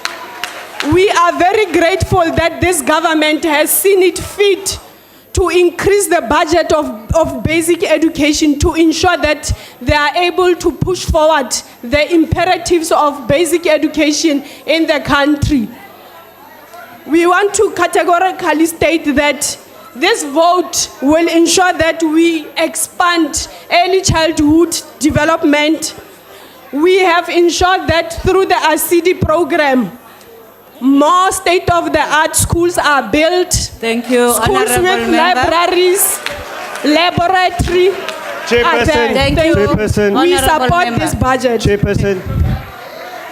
Chairperson. Honorable Paulson. Chairperson, the member mustn't deceive the House and say that the government prioritizes Education when they have a president that did not even finish primary Honorable school. Paulson. He didn't even finish primary school. How can they Honorable say Paulson. they prioritize education? He didn't even finish basic education. Order, honorable How can members. you say you prioritize? Honorable Paulson, I think your party was given an opportunity to make a declaration. And you are now raising a point of debate. We are not there. Honorable members. Chairperson. Oh, the honorable member has been standing. Can I?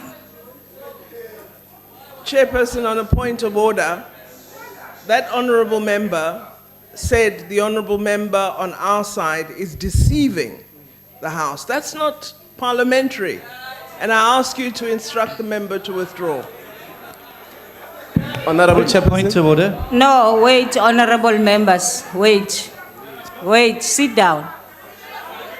Honorable member, I will look into that and then I'll come back. Thank you.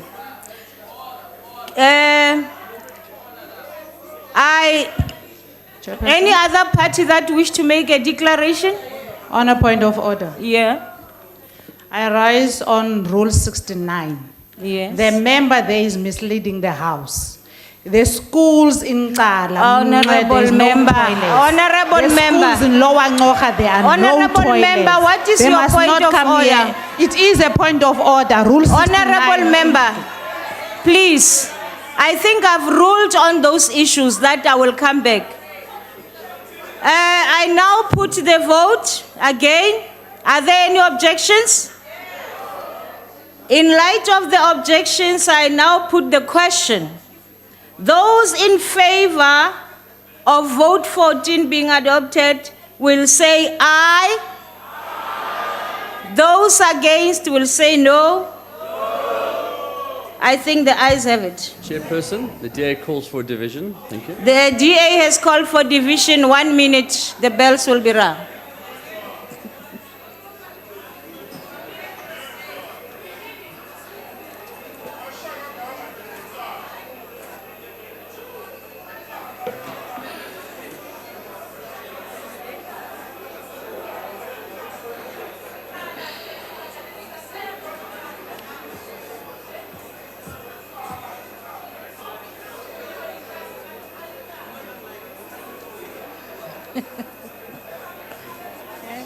No, I'm checking the time.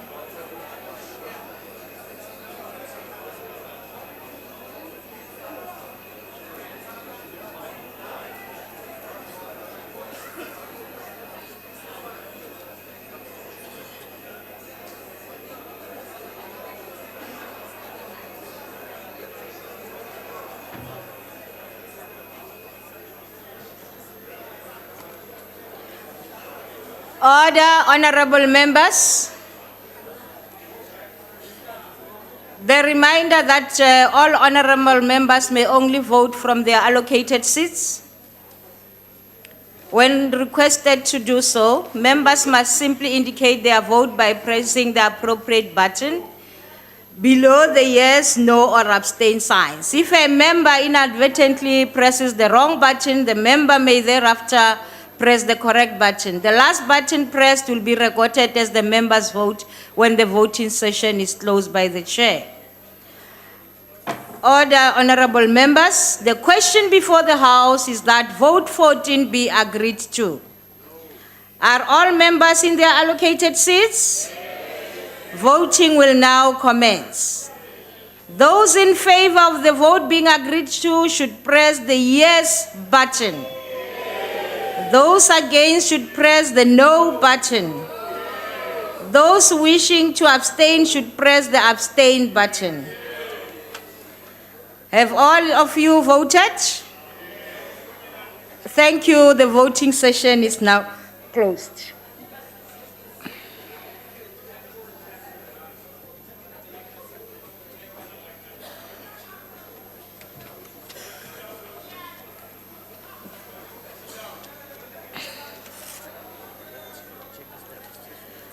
Thank you. The results are out.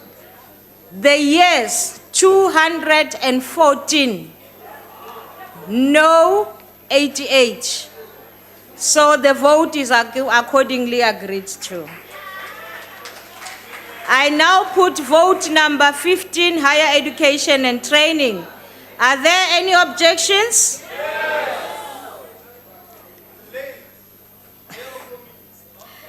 Now I put the question. Those in favor will say aye. Those against will say no. I think the ayes have it. Honorable member. We'd like the opportunity to make a declaration, please, Chair. Can I hear? Like to make a declaration, thank you. Agreed to. Can I see the hands as they speak? Take the podium for the declaration.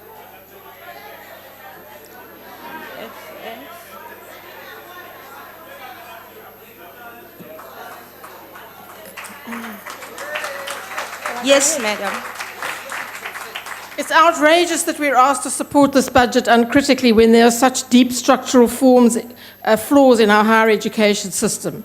Students from our mediocre schools who work hard and do well have mainly low-grade choices after school. First, it's highly likely that their local university is also mediocre. An average student without maths is likely to get placed in a course with little career certainty, which the university is often teaching simply because it's lucrative. The students sit in lectures with up to 500 others. The lecturers are too busy for them because government crams students in without the proportionate support. The 50% who do not receive NSFAS bursaries sink under the strain. Many drop out. Students also try their local, also often second-rate, TVET college. Their classes are smaller and courses are practical. But many of those teaching are underqualified. Students may find that their syllabus is outdated, or the college is inefficient, or there are disruptive student protests. Once again, the 50% who don't get NSFAS money drop out. Students may also try their local CETA, which will fund useful courses via a service provider. But quite often, the CETA or the service provider, or both, are corrupt. Many students are left hanging. This is the dark side of the higher education system. Universities and colleges are mainly mediocre, underfunded, overcrowded, and out of date. Many seaters are corrupt. Treasury treats higher education as a private rather than a public good and deprives the department of the funding it needs. Oversight over expenditure is not ideal, and the minister is reluctant to place excellence at the top of his agenda. We find it impossible to support this budget. Our students deserve better. Thank you. Thank you. EFF.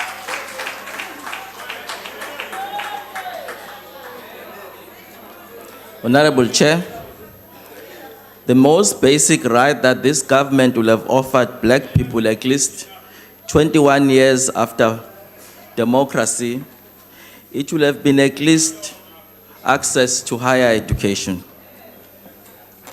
That will have transformed millions of black, in particular Africans, into the mainstream economy. The most important thing that this government still can do, in celebration of its own chatting every day here about the Freedom Charter, is at least to allow higher education in a foreseeable future to be free. Why higher education has to be free? Currently, we have more than 1 million of young people who, out of a choice of their own, cannot enter higher education because of financial constraints. Irrespective of your NSFAS that you sing about every day here, you still cannot offer half of the students that are deserving of NSFAS. As EFF, we will not support this budget. Kodwa akasikho lapho. Asizelanga la ukuzoba imkhovu, ukuzovuma yonke into. Asizelanga lana futhi ukuzoba abantu abaqoma kwasana. Naqale naqoma amabhunu. Nasuka lapho naqoma ongxiwa. Akwenqome kabantu abamnyama at least. Nikhombise ukuthi nabo niyabathanda ngokuthi niba-offerishe i-free education. Even honorable members. Even Honorable Nxesi uyazi wayewuthisha. Uyazi ukuthi kubaluleke kanjani ukubona umntwana eya phambili. Mhlonishwa, Kodwa kusekhohliweke ngoba phela uselana ufuthi isisu udla izambane likaPondo. Mhlonishwa, thank you. IFP. Order, honorable members. Honorable Chairperson, nothing is a bigger headache for students more than the chaos which has engulfed NSFAS. It needs a total overhaul. The institution is corrupt, maladministered, and the intended recipients, who are the poorest of the poor on a daily basis, do not get the funds as they should. Instead, what is happening, people who are coming from families that are well off, whose parents are working, they are using their grannies and grandfathers' pension documents to register themselves to get NSFAS because they are looting the state. And in all this, there is absolute silence. And the people who actually need the funding don't get it. Going to institutions of higher learning, there's no accommodation. There is no space in institutions of learning. We appreciate that access is now for everybody, but greater strides must be made to ensure that space is made available in those institutions of learning. The teacher colleges must be reopened. Really, the fact that we are being fed teachers who are just academics and theorists and have got no know-how about the practicalities of teaching doesn't make sense. Let us go back to basics and reopen the colleges of education to ensure that we produce teachers who are of a quality that is going to improve the collective livelihoods of young South Africans. Applications for institutions of higher learning are a major chaos. The costs are high for prospective students simply because the system has become a money-making scheme. Education has become for sale. The big question that the ANC must answer is, where is the free education you promised in 1994? Because you have not delivered. Thank you. Cope. Thank you, Chair. Cope first.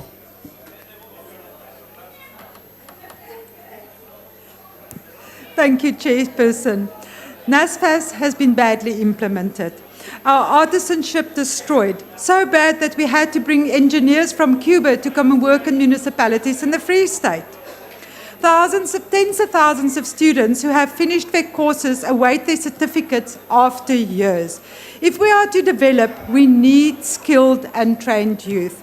We agree with Achilles Mbembe that for the door of higher education or higher learning to be open to all, South Africa will have to invest more than 0.6% of its GDP to higher education. And I continue the quote, "The university as we know it is dead, although we might keep living in the midst of its ruins for a long time." Close quote. Our universities must move towards a post-national education space that would increase the availability of a skilled labour force and foster the transferability and compatibility of skills across boundaries. COPE supports active collaboration between universities and transnational corporations. We live in the information age and rare knowledge is the commodity of the future. COPE also demands a parallel free university education for those who cannot go to universities via the internet, as is happening in the US via the cooperation of 3 major universities. The doors of learning must be open to all.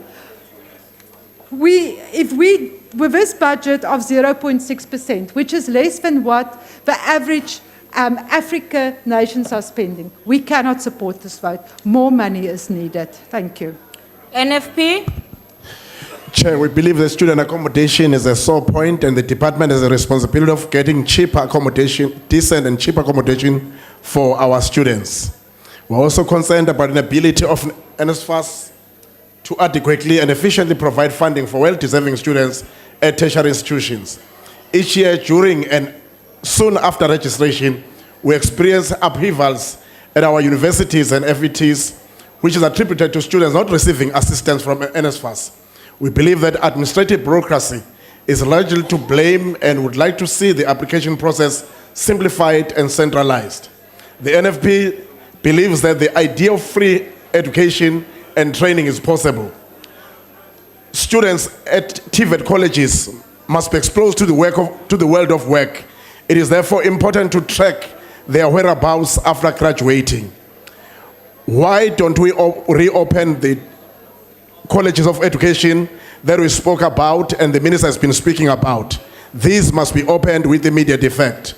Having said that, having elicited the concerns, the NFP would, however, reluctantly support the budget. Thank you. Any other party wishing to make a declaration? ANC? Thank you, Honorable Chair. I just want to ask one question before I proceed. Does the symbols E, yes, F, F, represent somebody's results at matric level? Can I then proceed? The ANC supports the budget because this department is delivering on its mandate. Order. Honorable Posa. I'm missing the point. Honorable, take your seat. Honorable Maxon. I'm just interested, what standard does Jacob Zuma have?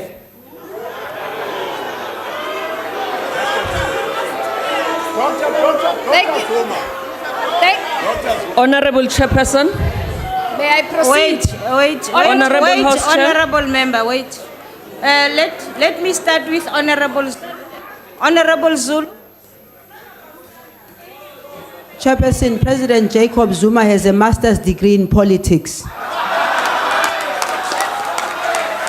Honorable Deputy. Can I proceed? Chief Whip, are you fine? Honorable House Chairperson. On a serious point. Man, please, there is a person here I've recognized. Could you please take your seat? Honorable member, yes. Honorable House Chairperson. I don't think it is proper for this House, even though we know that we disrespect each other, to make a mockery of the President. Our background, we are not from the same background, and he didn't apply to be born in a rural area by poor parents. So we cannot make a mockery of the President. He's not here. He's the state president. I love myself. That is why I always look good.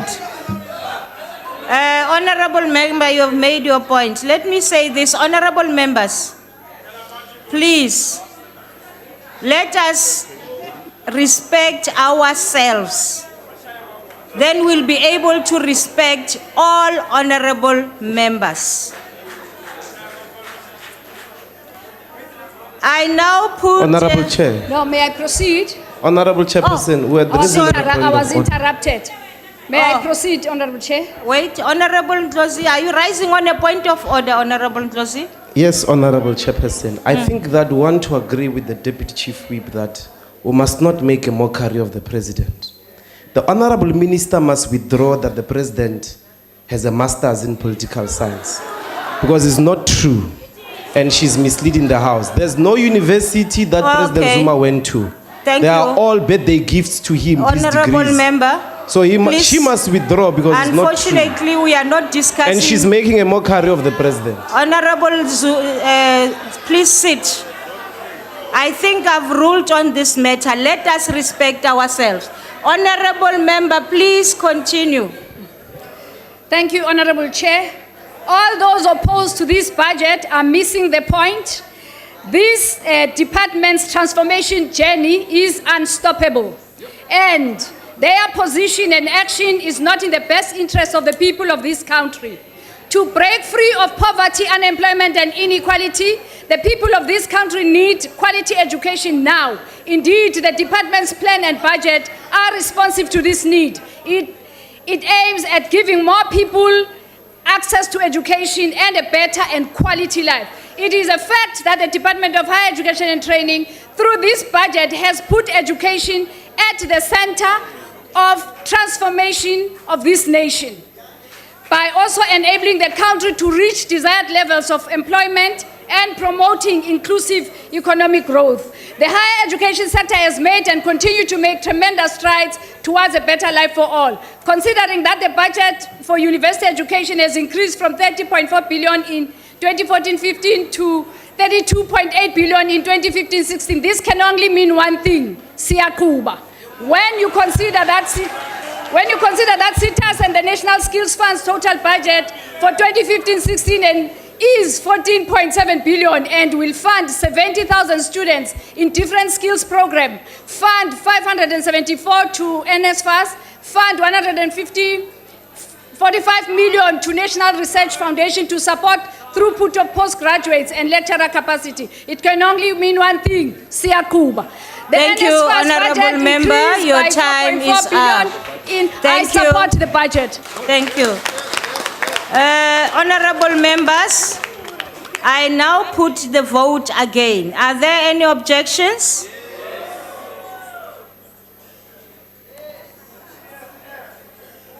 I now put the question in light of the objection. Those in favor of vote 15 being agreed to, say aye. Those against, say no.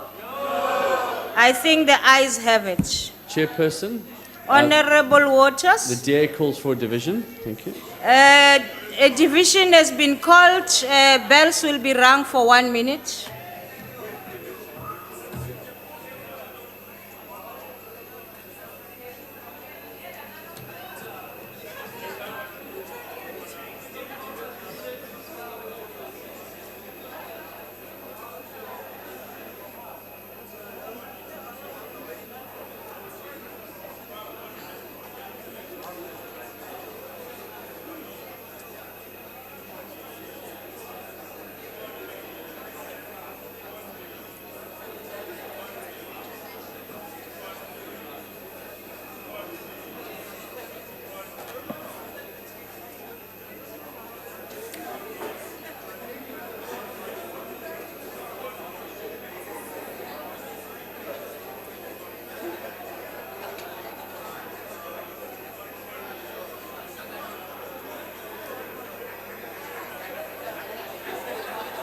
Order, honourable members.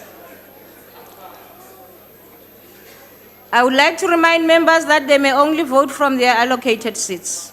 When requested to do so, members must simply indicate their vote by pressing the appropriate button below the yes, no, or abstain signs. If a member inadvertently presses the wrong button, the member may thereafter press the correct button. The last button pressed will be recorded as the member's vote when the voting session is closed by the chair. The question before the House is that vote 15 be agreed to. Are all members in their allocated seats? Voting will now commence. Those in favor of the vote being agreed to should press the yes button. Those against should press the no button. Those wishing to abstain should press the abstain button. Have all members voted? Thank you. The voting session is now closed.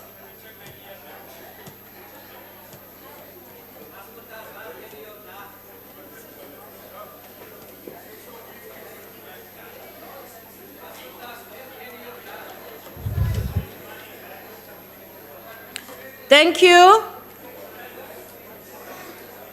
The yes votes is 212, no 88, abstain 0. The vote is accordingly agreed to.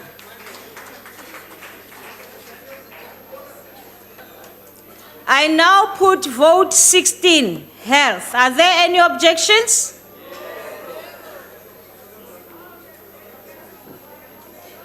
In light of the objection, I will put the question. Those, could you please wait? We have a process to follow. Those in favor will say aye. Those against say no. The ayes have it. I think the ayes have it.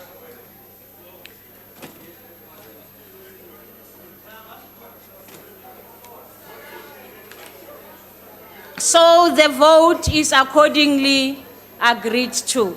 You are too late. I looked around. No, Chair. But why do you do that? I've been looking around. Nobody said anything. And I had to take a final. Chair, it's funny, when the ANC are very late in standing up, they get recognized every time. Chair, the DA would like to make a declaration, please. Thank you. And the EFF. I will allow that, but please, members, make sure that when we finish saying things, you will immediately rise, because I take it you are not doing it. I didn't know what you were talking about. No, sit down. Sit down. Don't, honorable member, don't use those gestures on the chair. Don't use those gestures on the chair. The DA has called for declarations. I will allow the declarations. The DA?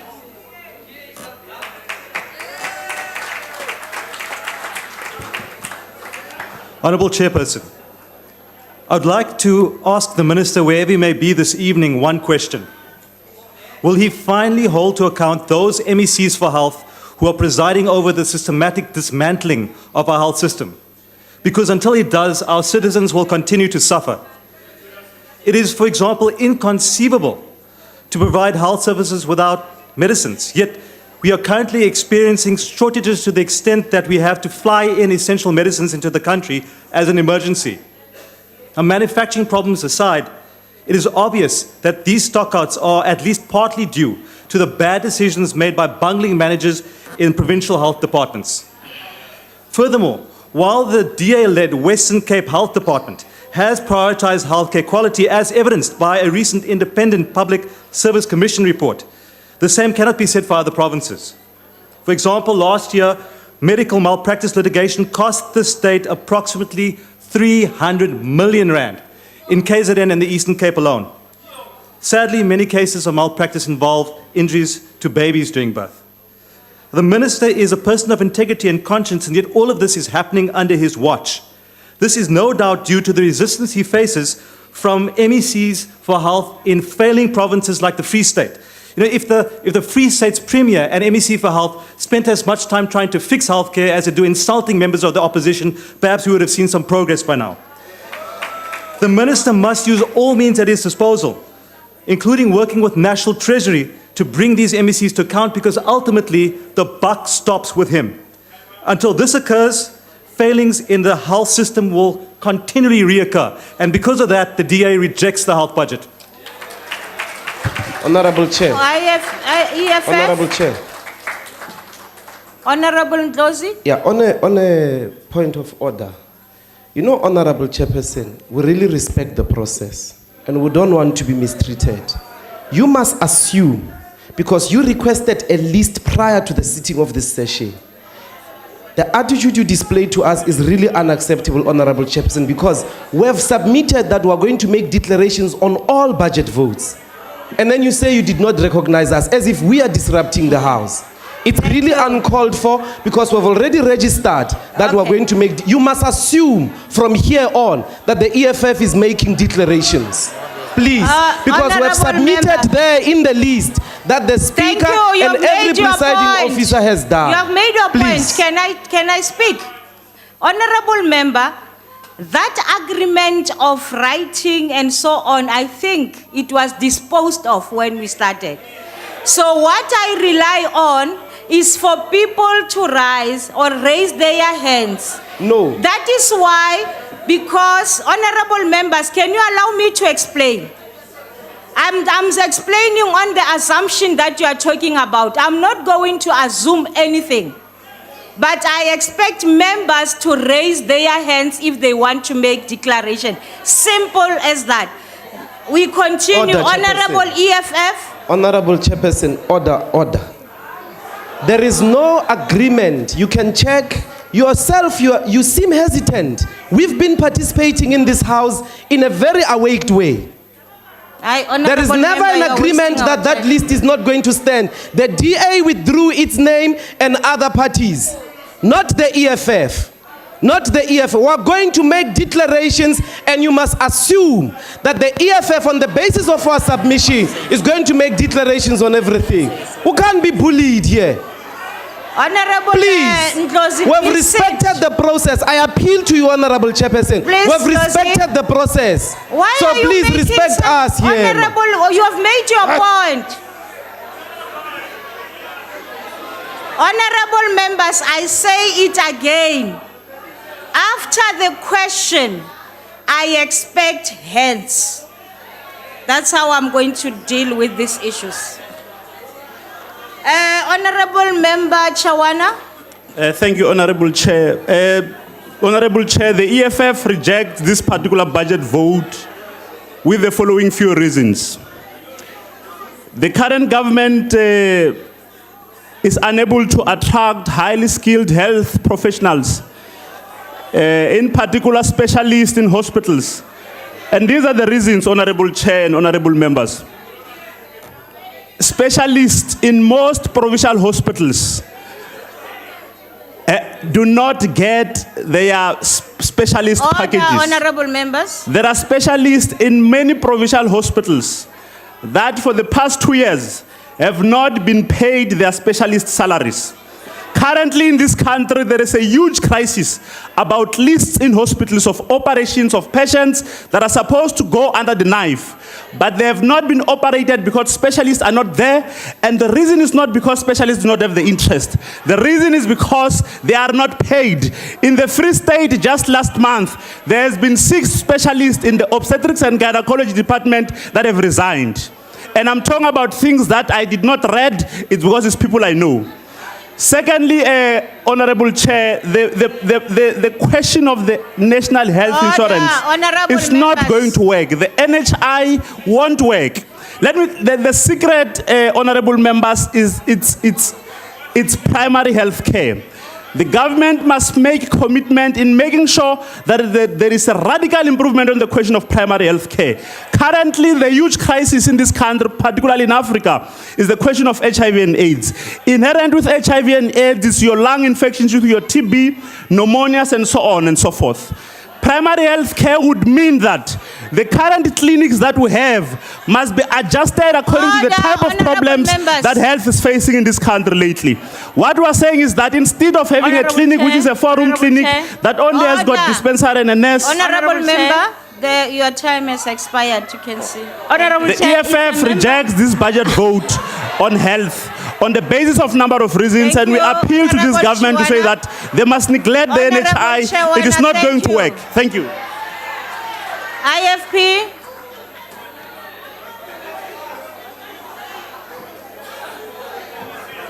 Thank you, Chair. Order, honorable members. A healthy nation lives longer. A healthy nation takes good care of its children. The IFP supports vote 16, although there are a few issues that we wish to address. The first one is the lack of equipment in our hospitals. I think with the amount of monies that we are putting into this budget, we need to have working equipment as well as equipment that is world-class, which will ensure that our people are taken care of. The second problem is the unavailability of medication. I think we all do know that in many of our healthcare centers, especially to our chronically ill patients, medication is not available. We are coming up with resistance to certain conditions, like let's say, for instance, even resistance to our TBs, resistance to some chronic illnesses because of lack of medication. So we would like to see a change happening because we are shortening the lives of people by ensuring that there is the lack of medication. The issue of malpractice, if I may just cite one problem, there is a pastor Pastor Shirinda from Limpopo, whose daughter gave birth to the first child, and that baby died because of malpractice in a hospital in Limpopo due to the negligence that was done by the nurses, by the doctors, and by everybody else. And this is going to ensure that we need to fork out a lot of money to pay for this couple. And imagine the trauma that has been given to this young girl of 21 years, Pastor Shirinda's daughter. We are actually voting for this budget because we believe, as the IFP, that the money is going to be needed. But we would like the department to take care of all these areas in order for them to address the issues that need to be addressed as far as ensuring that we come up with a healthy nation. I thank you. Thank you, Honorable Member. Do you have any other party? The COPE? Thank you, Chairperson. Chairperson, patients face a double jeopardy, ill health and a failing health service. The National State Laboratory is not functioning. Test results are horrifying doctors. And maybe it should be horrifying the people making these funny squeaky noises at the back here. The needless retirement of doctors and state employee at the age of 65 make no sense. Lifestyle-induced diseases are rising because government is doing too little too late. The situation is dire not only with buildings but also with the health service as well. Poor people are suffering while the ANC on this side is making so much noise and cat noises. The situation is dire not only with the buildings but also with the health service as well. Honorable Carter. Honourable House Chair, it is your duty to protect members, including members of the opposition. You've already asked members to desist from making these cat noises, and they are persisting with them. Can I please ask you to take control of this House? Honorable Steenhuisen, unfortunately, I did not hear anything about that. Chairperson, it is Castle Corner where all the drugs are Honorable Carter was talking. Honorable Carter, please continue. And if there were cat noises that I did not hear, I apologize. Continue. Honorable House Chairperson, we've got a serious problem with this corner of the House. They are not listening to any of the instructions you are giving from the chair. They are making noises. They are interrupting speakers when they are speaking. You can't even hear yourself speak. If you say you can't hear, then you must install a recording device here. Point of order. Honorable Member, point please of order, sit. Chair. No, please sit. That noise is just unbearable, Chair. It's unbearable. Just unbearable. You have to do something about it. Every day. Honorable Filtani. Honestly, you need to do something as this House about it. Please. Thank you. Before you continue, Honorable Carter, honorable members, let us respect the House. And I think the intervention of the Chief Whip of the majority party will work. Please continue. On a point of order, Chair. Chairperson. On a point of order, Chair. Honorable member. Look, I think I've been keeping quiet. And I must accept that members, they recognize the fact that there are others who are making noise. Just in front of you, the Chief Whip of the DA says the Castle Corner. I could have stood up and said, if there's a Castle Corner in the House, does that mean there's a drug corner too? We didn't respond to that. Okay. So can we ask that equally as they expect to be respected, they must respect other members of the House. Point made. Can we allow the Honorable Carter to continue? Honorable members, please let's have order in the House. Honorable Carter, continue. Chair, really, you don't even know. I actually have to start over because this is really like a castle corner. Honorable member, Honorable Carter, no. I'm not going to ask you to explain what you mean by the castle corner now. But if you really feel... It is like a shabby, Chairperson.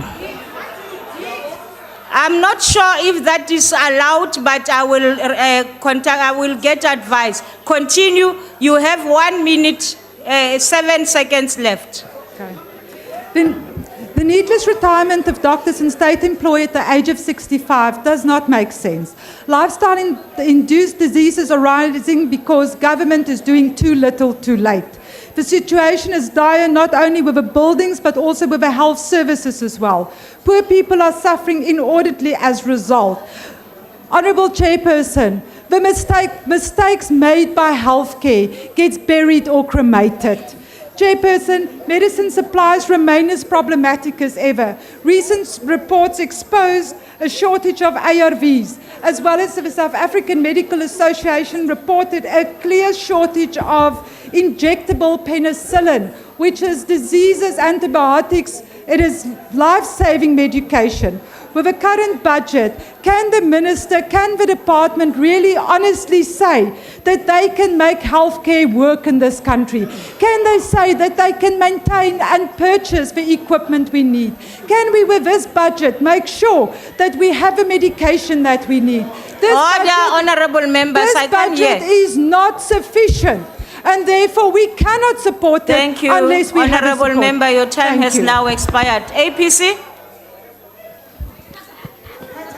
Thank you, Chairperson. The African people in general and the working class in particular carry the burden of disease in South Africa, which is a reflection of the economic disparities, the reality of the poverty, the inequality, and the unemployment that they suffer.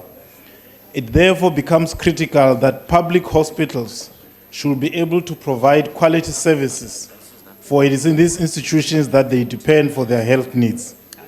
We do not doubt the commitment of the minister and the department in doing that which is right. However, the reality is that the quality of management at hospitals in some instances leaves very much to be desired, not because of the absence of resources, but purely through mismanagement. The insufficient infrastructure or the lack of medicines, the dysfunctionality of equipments, they all are pointers to poor management. And we believe that that element needs to be tackled head on if we're going to make any progress. And we think as the APC that maybe it might be important for us as Parliament to start saying, how do we do oversight on transfers given to provinces, not only through the reports of national departments, but in ensuring that provincial departments or provincial entities given monies from national departments do account to the National Assembly for that portion of the money that has been transferred to them to ensure that money is not wasted as we see in a number of hospitals. Thank you. Thank you. Any other party? ANC? Mandibulele isihlalo wendlowiso umthetho ebalulekileyo. I've been listening to opposition parties. None of them, even those that sit in the Portfolio Committee on Health, recognizes that there is a progress that we can account for as the African National Congress. 70% decline in invasive pneumococcal diseases in children under the age of 5 years. Human papilloma virus that is given to young women in grade 5 and grade 6, which is to prevent them from suffering from the CA of the cervix. The contraceptive that the implant that is also being provided, which in the private sector cost 1,700, but in public hospitals is going to be given free. A new drug in the treatment of TB, which the doctor in the EFF will know that that drug, which is called betaqualine, is assisting people not to suffer from side effects of treatment of TB, which used to make people deaf. Today, as we are speaking, 3 million people are on antiretroviral drugs. Today, as we are speaking, mother-to-child prevention has succeeded. We are now at 2% from 20% in a decade ago. I am finding it very strange that the opposition party can stand here when they know for a fact that there is that improvement. Thank you, Honourable Member. And as the ANC, we support the budget vote. Thank you. I now put the vote again. Are there any objections? The objections will be noted.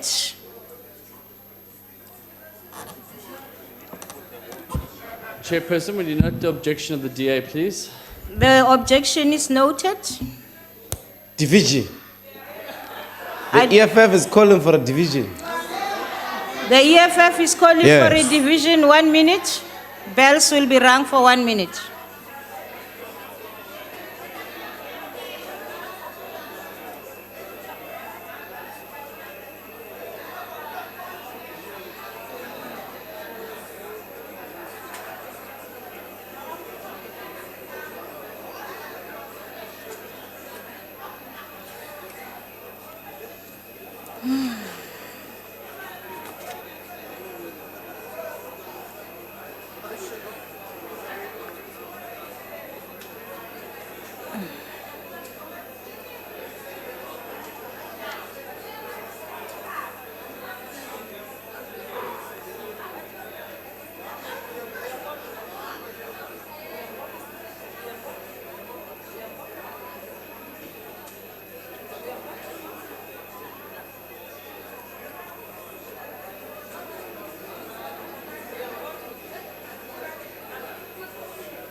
The doors must be locked.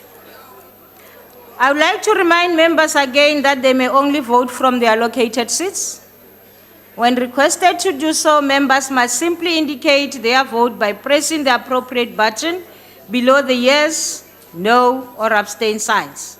If a member inadvertently presses the wrong button, the member may thereafter press the correct button. The last button pressed will be recorded as the member's vote when the voting session is closed by the chair. The question before the House is that vote 16 be agreed to. Are all members in the allocated seats? Yes. Voting will now commence.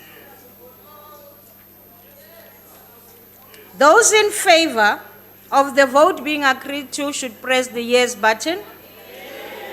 Those against should press the no button. No. Those wishing to abstain should press the abstain button. Have all members voted? Yes. Thank you. The voting session is now closed.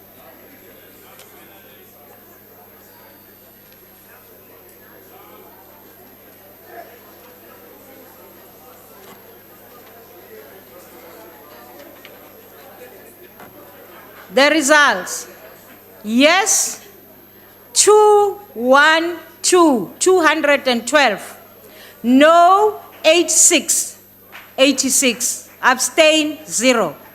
The vote is accordingly agreed to. I now put vote number 17, social development. Are there any objections? In light of the objection, I now put the question. Those in favor of vote 17, social development being agreed to, say aye. Aye. Those against, say no. I think the ayes have it. The objections will be noted. Honorable Ndlozi? Want to make a declaration. Thank you. EFF?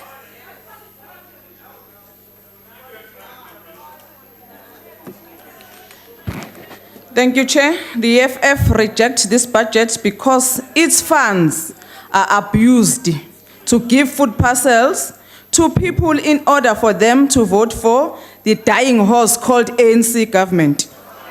We reject this budget because it is responsible for the abuse of foreign nationals in the Durban refugee camps following the xenophobic attack. It is now a well-known fact that these department's officials took food for poor people and gift meant for foreign nationals in the camps for themselves. If this is not stealing, then the House has lost the meaning of the word. We reject this budget because the minister concerned further politicized these camps, trying to close them for other political parties that sought to show a human face to the abused African foreign nationals.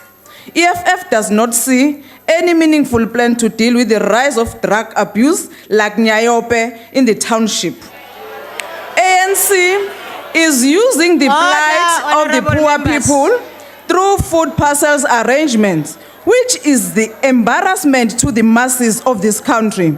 This department is failing to increase social grants by 100%. Only good in giving our people just peanuts of 310 rand per child. What are you going to do with 310 rand? While the cost of living is too high.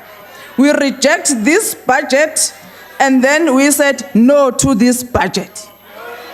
IFP. Honorable Chairperson, just 3 things. During the budget vote, it was pointed out that food parcels will be given where there is distress or where there's a disaster. And we fully agree with that. That's important. But what we want to say is that a by-election is not a disaster, nor is it distress. And this trend at some point must come to an end because it exploits, our people in a very ill-disciplined manner, to say the least. Secondly, want to say that we fully agree that social grants must be dispensed to our people. They need them to make a difference in their lives. They are an important part of development. But they cannot operate or be there in a vacuum. They must be part and parcel of a broader, more holistic and more sustainable development plan. It can, the hand out must be accompanied by a hand up. And if we really aspire, as we say, that we are a developmental state, well, we need to actually see that being translated into real action. Actions speak louder than words. Siyawubona lo mkhuba we-voter for enwenzayo wokuthi abantu bacindezeleke in a very sophisticated science that you have created ukuze bakwazi ekugcineni banivotele. Yekani ukuxhaphaza abantu bakithi ngale ndlela ukuthi bazibone beyidalwa zokuthi nje bazosho ama-handouts kuphela, imfundo ibibheda, nazo zonke ezinye izinto efanele ngabe bayayithola ezingangcono iy'mpilo zabo. Kodwa nje lokugcina, ama-food parcela are not a distress or a disaster. Lo mkhubo okukhankasa ngemali yahulumeni speaks to desperation of the highest order. So kuyekeni impela lokho umani serious ngokuthisa leli zwe phambili. Thank you. Any other party wishing to make a declaration?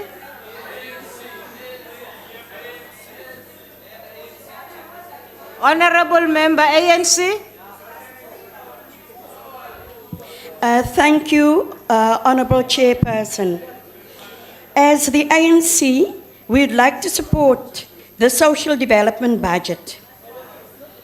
The budget itself reflects, although there are still challenges, that it does address the triple challenges of unemployment, poverty, inequalities faced by our most vulnerable people in our society. In other words, it means the programs of social development is responding to the needs of our people. In supporting this budget, the department will be able to carry out its core mandate in collaboration with other government departments in the cluster approach. Because when it comes to our poor and vulnerable, as the ANC, we care. The payment of grants, giving social relief of distress to our people, also providing job opportunities, because social development is the lead department coordinating the community works program and providing skills to our youth, including the social workers bursaries, to name but a few of the programs. And we as the ANC believe that this budget is a true reflection of the work that will be done. And in conclusion, I would like to ask all political parties, do not politicize poverty. It is a shame. Thank you. GA.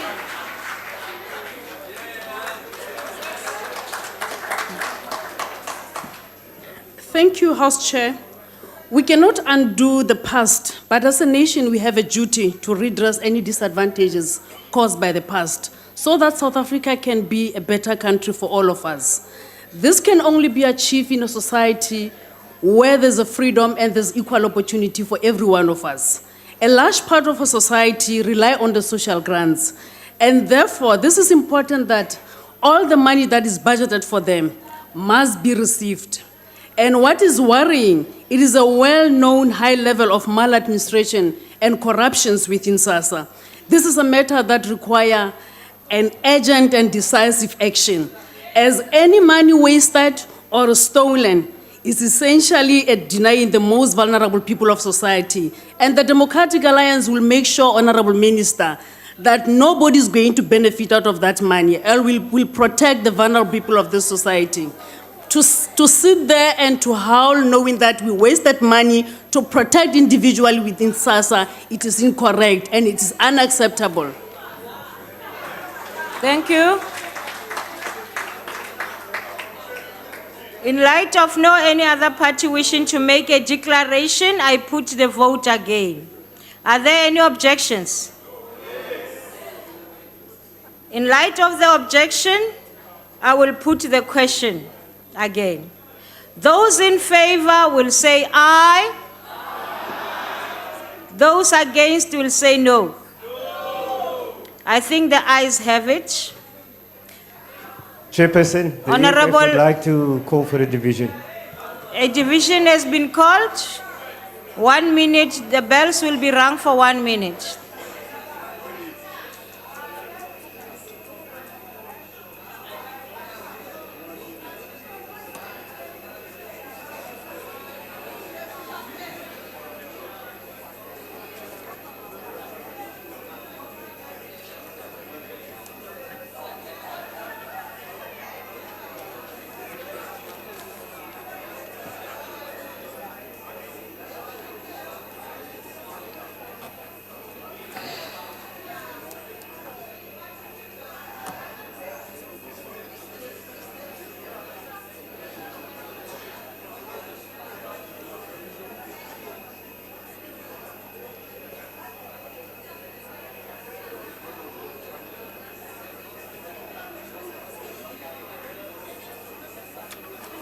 Yo.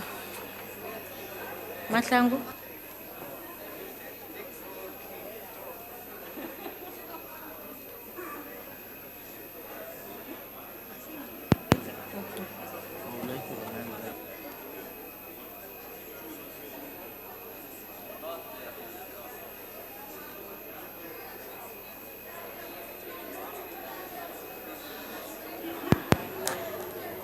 Order, honorable members. Honorable members, I think by now we all understand the processes, ne? Do you allow me to go straight to the voting part? Agreed? Is there an objection? No objection. Are you objecting, Honorable Ndlozi? Honorable members, I'm going to put the question before the House. Is that vote 17, social development, be agreed to? Are all members in their allocated seats? Voting will now commence. Those in favor of the vote being agreed to should press the yes button.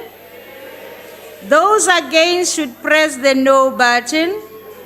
Those wishing to abstain should press the abstain button. Are we done voting? Thank you. Voting session is now closed.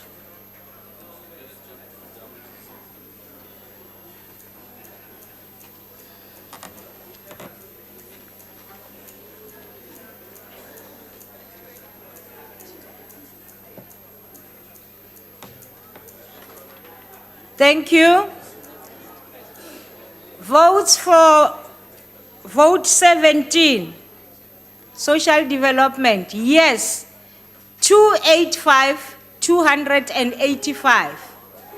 Noes, 11. Abstain, 0.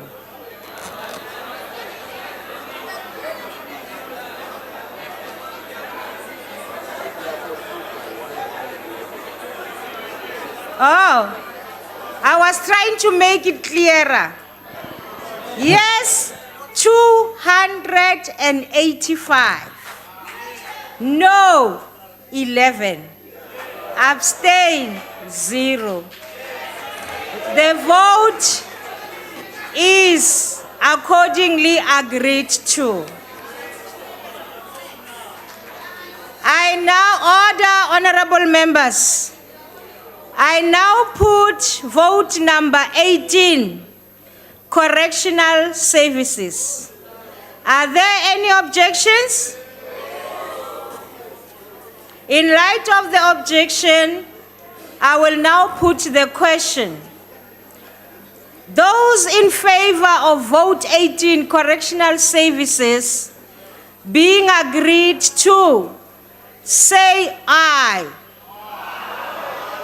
Those against say no. I think the ayes have it. The objection will be noted. Honorable Ndlozi? I want to make a declaration. Thank you. The declaration is allowed, EFF. Honorable members, I think you can talk from where you are. Oh, you want the podium? Okay.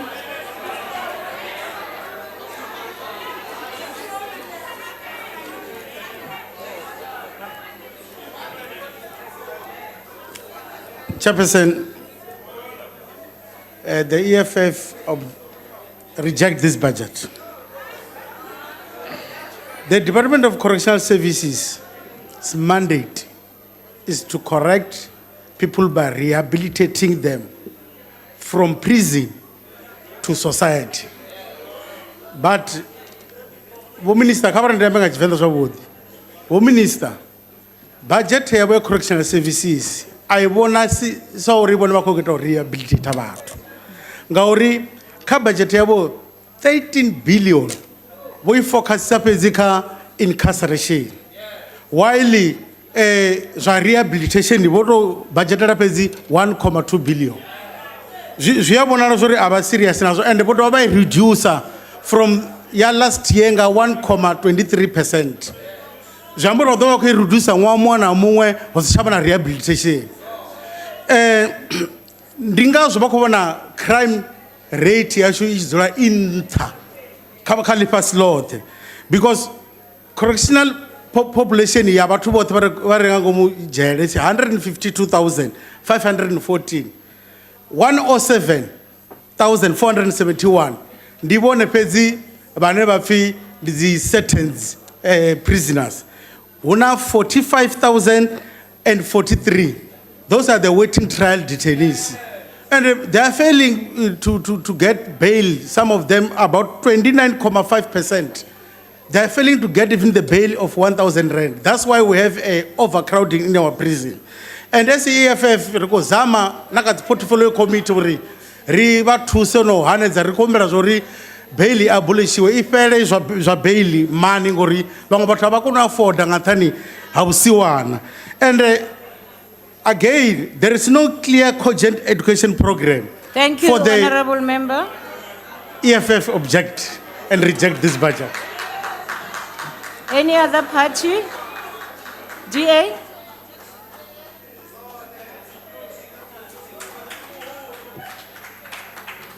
House Chair, the Democratic Alliance will support this vote, but with very serious reservations.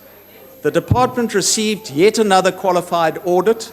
It has failed systematically to deal with corruption, and we all know that corruption is rampant in the DCS, yet a pitiful number of officials are prosecuted and fewer still are convicted.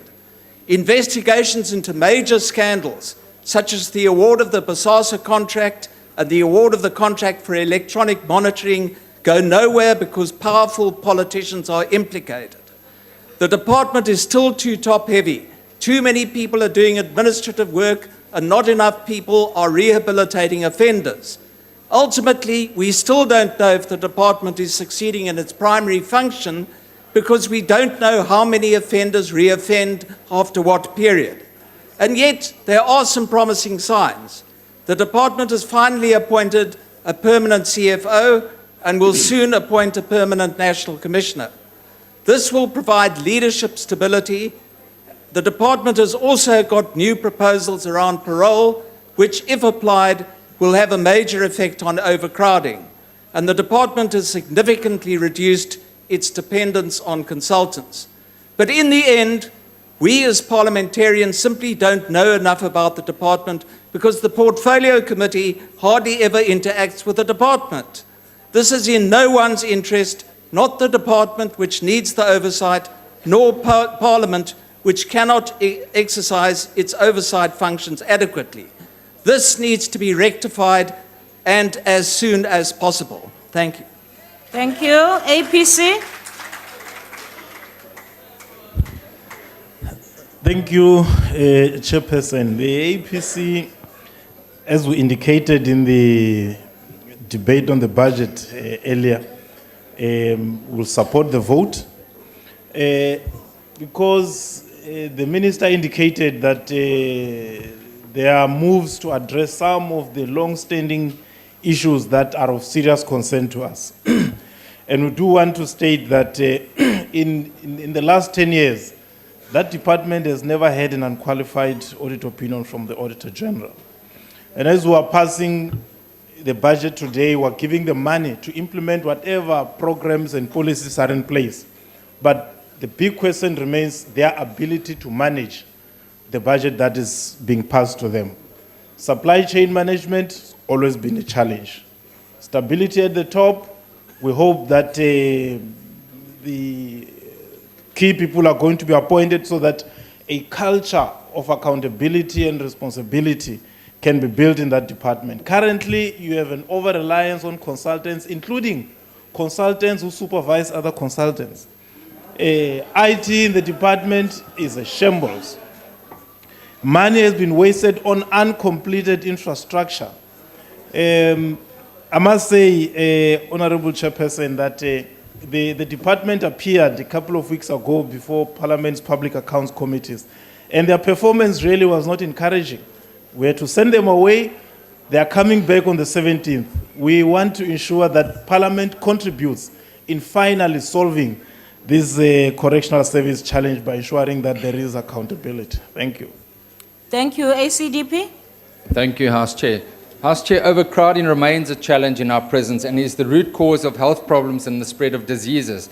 Now, we from the ACDP believe that sections 63A and 62F of the Criminal Procedure Act, which are there, must continually be applied to release those particularly awaiting trial prisoners who are being detained at a huge state expense and who do not present a danger to society. This will reduce the number of awaiting trial prisoners and alleviate the overcrowding. Now, the ultimate measure of the department's success is whether it succeeds in preventing reoffending. Regrettably, attempts to reduce recidivism are adversely affected by this overcrowding and vacancies and stigma attached to being a convicted prisoner. Clearly, we need more rehabilitation programs, and restorative justice is a key ingredient in this regard. Now, in view of the security breaches that we've had and the high incidence of assaults and the smuggling of contraband, the department should make better use of technology, such as closed-circuit TV and cell phone jamming devices. This will enable the department to monitor what goes on in prisons. it seems relatively easy to block cell phone signals in Parliament recently. That same official should be deployed to the department to block cell phone signals in prisons. The ACDP will support this budget vote. I thank you. Thank you. Any other? ANC? Thank you very much, House Chair. The African National Congress support this budget vote, number 18, and we welcome the Minister's commitment to stabilize the department's top management. Honorable House Chair, we are still surprised that today other opposition parties are still speaking about the prisons and prisoners. As the African National Congress, we have moved from that notion. We're already speaking about correctional centers and also speaking about the inmates. So we are supporting this budget vote in view also of the fact that children and youth that are in detention are showing a serious reduction, House Chair. Remand detention management work in progress is going well and will reduce time awaiting trial. House Chair, remand detention management also clarifies the medical parole decision. On the issue of overcrowding, we welcome the Minister's turn-around strategy around that particular issue. On the issue raised by Honorable Swart, the department has already arranged an integrated justice system which will take care of what he has raised in terms of the section, in terms of the Criminal Procedure Act. House Chair, to the other opposition party, I want to say that the African National Congress has taken 82 years for the African National Congress to win the apartheid colonialism. And in 21 years, we've already entered at least the second phase of a long transition from apartheid colonialism towards a national democratic society. We support. Thank you very much. Thank you. Honorable members, I put the vote again. Are there any objections? In light of the objection, I will put the question.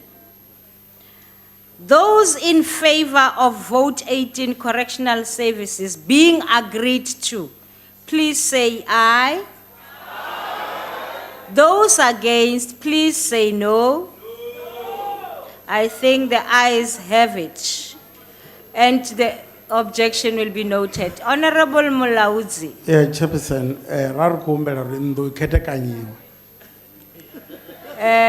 Akensa. Abaroribu.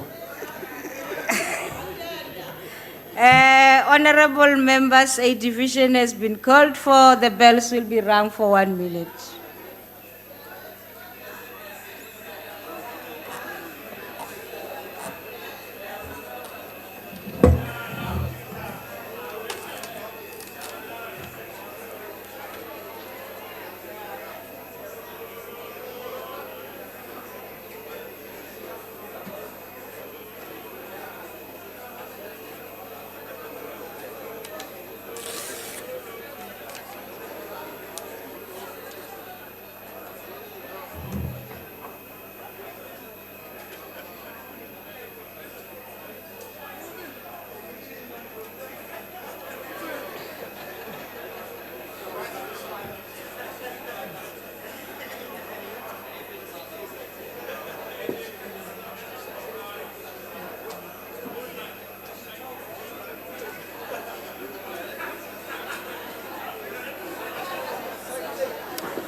Order, honorable members, can we take our seats?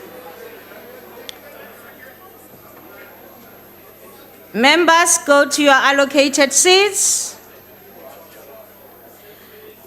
The question before the House is that vote 18, correctional services, be agreed to. Are all members in the allocated seats? Voting will now commence. Those in favor of the vote being agreed to should press the yes button. Those against should press the no button. Those wishing to abstain should press the abstain button. Is the voting done? Thank you. The voting session is now closed.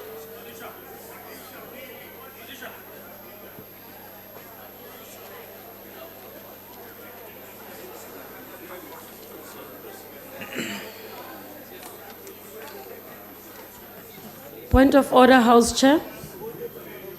Just to bring you to the attention, in terms of the rule, any member who's in the House needs to be in their seats when a voting takes place, and therefore either register their voting, whether they vote in favor or against, and or press the abstaining button. Honorable Madisha is not sitting in his seat, and he's within the House. And therefore, in terms of what he's doing, he's breaking the rules. And I'd like you to rule on that.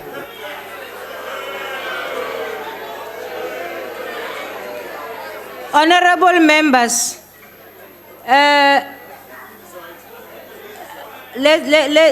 honorable members, it is true that every member has got to be in their seats. That I didn't remind because I thought we had a gentleman's agreement to say we just know what is the process.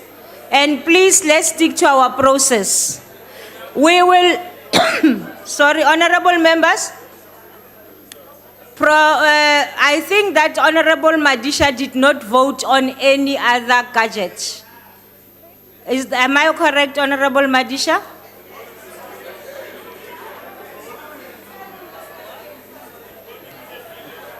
Well, you are not correct, Chairperson. Okay. You did vote. One has. And, did you vote from your allocated seat? That's what I want to know. Chairperson, I must emphasize one thing, all right? The question that is there on the table is whether I have voted so far as this particular motion is concerned. Yes. Okay. And that's it. So Honorable Madisha, okay, thank you, honorable members. Okay. Did you vote from your allocated seat? Thank you very much. Thank you. Okay, honorable members, I think I'll get assistance from here as to what happened. Can I read the results? Honorable members, the results are as follows. Correctional Services vote 18. Yes, 287. No, 8. Abstain, 0. The vote has been accordingly agreed to.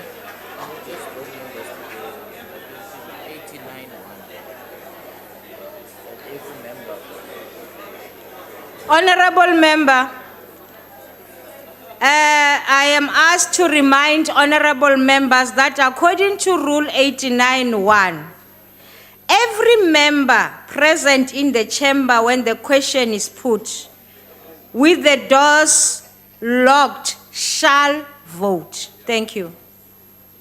It's just a reminder. But let's also remember, you can only vote from your allocated seat. Thank you. Honorable members, Sairaka, I now put vote number 19, Defense and Military Veterans. Are there any objections? In light of the objection, I now put the question. Those in favor of vote 19, Defense and Military Veterans, being agreed to, say aye. Those against, say no. I think the ayes have it. The objection will be noted, however. I can see honorable member at the back from ACDP standing. Honorable. I'd like to make a declaration, Chair. All right, allowed, you'll be the first. Thank you, Chairperson. Chairperson, we all know, and we as the ACDP have over many years called for an increased budget for the SANDF.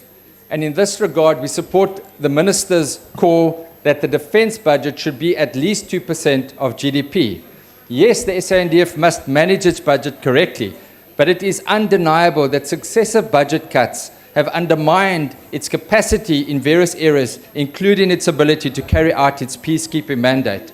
If the budget is not realistic, can the SANDF be expected to carry out operations in the rest of Africa, given that it is presently hard-pressed to maintain even its current commitments? We as members of parliament need to know that when our troops are deployed, they will be properly trained, transported, protected and supplied. We in this chamber need to ensure that it is properly funded to ensure this. And we also need to know how the deployment fits in with public policy. Now, Chairperson, this budget cries out for the application of the Monetary Bills Amendment Procedure and Related Matters Act. If we are all in agreement that this department should receive a higher allocation, why did the Defence Committee not approach the Appropriations Committee to formally apply for an increase in the budget of the Defence Force? We can do it. Let us remember that we as Parliament passed the Appropriation Bill and that we can make use of this power. The ACDP will support this budget vote. I thank you. EFF. Thank you, House Chairperson. The EFF rejects this budget for defence and military veterans precisely because this department has not even completed its defence review implementation plan, and yet we are asked to support it. President Zuma in the State of the Nation address indicated that it is illegal for employers to employ people for more than 3 months on a temporary basis. However, the SANDF recruits thousands of young people into the force, give them 2 years of military training, and then terminate their contracts. Neo Molo, who was recruited into the force and now unemployed, wrote to the EFF and said that he was given 2 years of military training, spent an additional 2 years in Bethlehem, and just as he was able to send money to his unemployed mother, the department terminated his contract, and he has been an unemployed SANDF reservist for 2 years now. We also find it very difficult to support a budget that justifies the use of our armed forces throughout Africa, not in defending the African Revolution, but in colluding with imperialists. A significant increase in the allocation for travel and subsistence, which increased from 21.9 million in 2014-2015 to 52 million, is a serious concern. It is a concern given the Department of Military Veterans' small staff complement. The department has an organizational structure of 169 posts, and the National Treasury states that the Department of Military... Order. Honorable member, wait. Something is wrong. I can't hear you. Please. Myself either. Oh, it's okay. there, it's back. Thank you very much. It's back. You can. Time? I'm looking at the time. It has stopped. It is a concern given the Department of Military Veterans' small staff complement. The department has an organizational structure of 169 posts, and the National Treasury states that this department had filled 63 posts by November 2013. I wonder, Minister, maybe you should change your name to Zuma, zero understanding of military affairs. Hoe kan dit verwag word dat hierdie departement effektief funksioneer met die ernstige tekort aan menslike hulpbronne? Om hierdie redes ondersteun die EFF nie hierdie begroting stem nie. Dankie. Cope.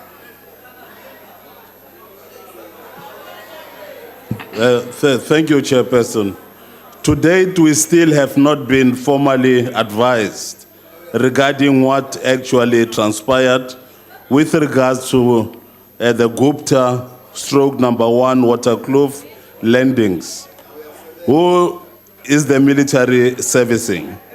The defense review says we are fast losing our military capacity. Our defense force has serious financial constraints in the face of very large expectations. We cannot leave this matter in indefinite abeyance.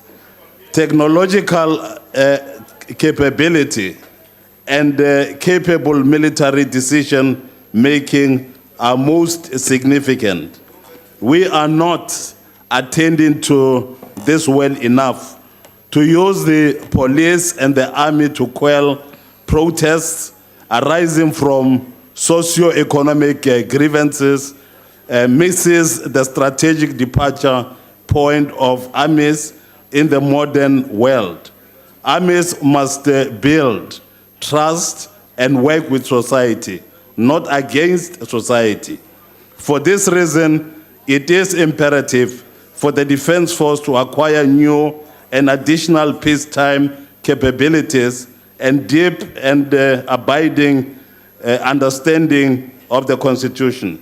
Our Defense Force must also have training opportunities beyond our seas.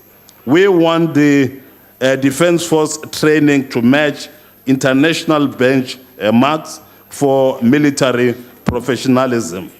Therefore, we say that the budget of 44.5 billion rand is rather too little, Minister, and will impair our defense capabilities. The budget must be set at 2% of GDP. So we propose. IFP? Madam Chairperson, the IFP will support this budget. However, we do want to raise just one issue, that the Department of Military Veterans is in dire need of a clean sweep. It is just not functioning. And the minister must step in and ensure that systems are put in place to ensure the effective use of departmental resources. Dysfunctionality and disclaimers by the Auditor General must be a thing of the past in this department. And we also call for the register, Madam Chairperson, of all military veterans to be made public, because we believe that the taxpayers are entitled to know who these veterans are that are benefiting from their hard-earned taxes. I thank you. Thank you. APC? Thank you, House Chairperson. The Defense Force has done our country proud in peacekeeping missions in Africa and also in instances of disaster. And it is gratifying that almost all of us are in agreement that that instrument of our policy, government policy, does need to be adequately resourced. However, I'm not sure why, if we're all in agreement that they need more money, we are not doing so as we're passing the budget to ensure that they have more money. And I can say that at least that department is now in a better position, probably the best position ever, to account for every cent that Parliament gives to it. In our last engagement recently with that department, I think the attitude of the Secretary of Defense is quite encouraging, and I think it should serve as a challenge to other departments that if the Department of Defense can be able to account in the manner that it does, surely there can be no reason why any other ordinary department should fail to do so. We're also happy that they now have an internal audit unit, actually have acquired a building, an entire building, to house the internal audit unit to ensure that internal controls are in place. That we welcome. But lastly, the military veterans section, I think that's where the challenges are. They are there for everyone to see. And for me, it is more those from the liberation movement who served, suffered, and sacrificed for freedom, for nothing, and still have nothing. So really, we should put our heads and all effort in ensuring that, because the budget is there, but the capacity to spend is not there. And yet we have people who are starving, people who have no food, people who cannot even access health facilities. Thank you. Any other party? GA?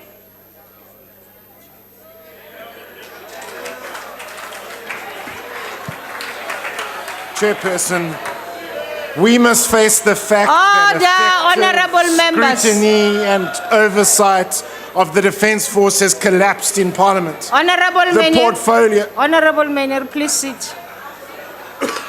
Honourable members, Can we allow Honorable Menir to express his view? Can we please stop with the gestures? Continue, Honorable Member. Thank you, Chairperson. We must now face the fact that effective scrutiny and oversight of the Defence Force has collapsed in Parliament. The Portfolio Committee on Defence and Military Veterans and the Joint Standing Committee on Defence are completely dysfunctional, and the Defence Force has effectively become a state within a state beyond proper scrutiny and oversight of Parliament. We have never, not this year and not for the past 6 years, received a detailed briefing on the force employment of the Defence Force. We have never, not this year and not for the past 6 years, received a detailed briefing on the military preparedness of the Defence Force. We have never, not this year and not for the past 6 years, received a detailed briefing on defence acquisition in the Defence Force. And we have never, not this year and not for the past 6 years, received a detailed briefing on the millions of rands channeled through the Special Defence Account. Order. And just this Honorable Menir, afternoon, please take your seat. Honourable Chairperson, I rise on a point of order, and I think it's an emergency, a medical emergency. It seems Honourable Mtembu is going through an epileptic fit. Thank you, Honorable Singh. I think everybody's wide awake now. Continue, Honorable Menir. the Honourable Mtembu must just relax. Now, Chair, this afternoon, once again, the Minister of Defence refused to disclose any information about expenditure on President Jacob Zuma's flights to Russia, which we know in this Parliament cost millions and millions of rands. In the end, the Department of Defence wants Parliament to support the budget for the Defence Force, but the Department of Defence does not want to tell Parliament how and to what effect the budget on the Defence Force will be spent. We are therefore calling for a division to demonstrate our strong opposition to the creeping authoritarianism, the surplus of secrecy, and the deficit of accountability in the Defence Force. We will not and we will never, under these circumstances, support the budget for the defence and military veterans. I thank you. Thank you. Any other party making declarations? Honorable ANC. As ANC arena amantshi re ka bolelang ka ntle le gore re dumelana le bao ba kwisishang moshomo wa mashola rena gore go go tshireletša naga go go tshireletša setšhaba gape rena ANC re kgola gore ba ba feleletšeng mo monaganong ba ka se re ANC re go mmušo re mmušo e fa mashole tšhelete gore a dire mmereko wa bona wena wa re aowa o tlebe o itshepile mang. What kind of patriotism is that to reject a budget on the defense of the country and its people?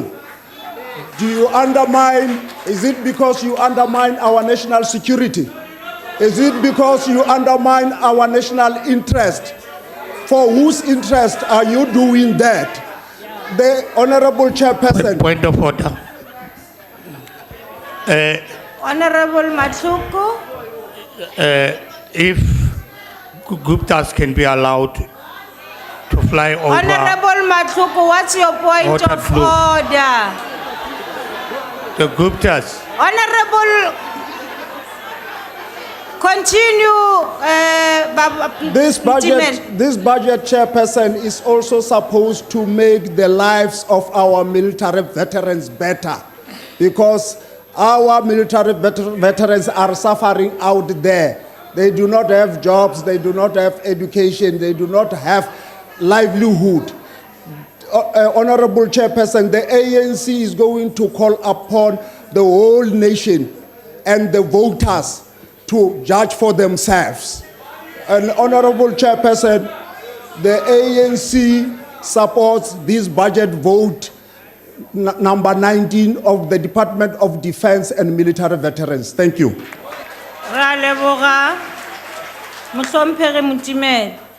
I now put the vote again. Are there any objections? I put the question again. Those in favor of vote number 19, defense and military veterans, being agreed to, say aye. Those against, say no. I think the ayes have it. Chairperson, the DA calls for a division. Thank you. A division has been called for, and the bells will be rung for a minute.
Order, honorable members. The question before the House is that vote number 19, defense and military veterans, be agreed to. Are all members in their allocated seats? Voting will now commence. Those in favor of the vote being agreed to, please press yes. Those against should please press no. Those wishing to abstain should please press abstain button. All done? Thank you. The voting session is now closed.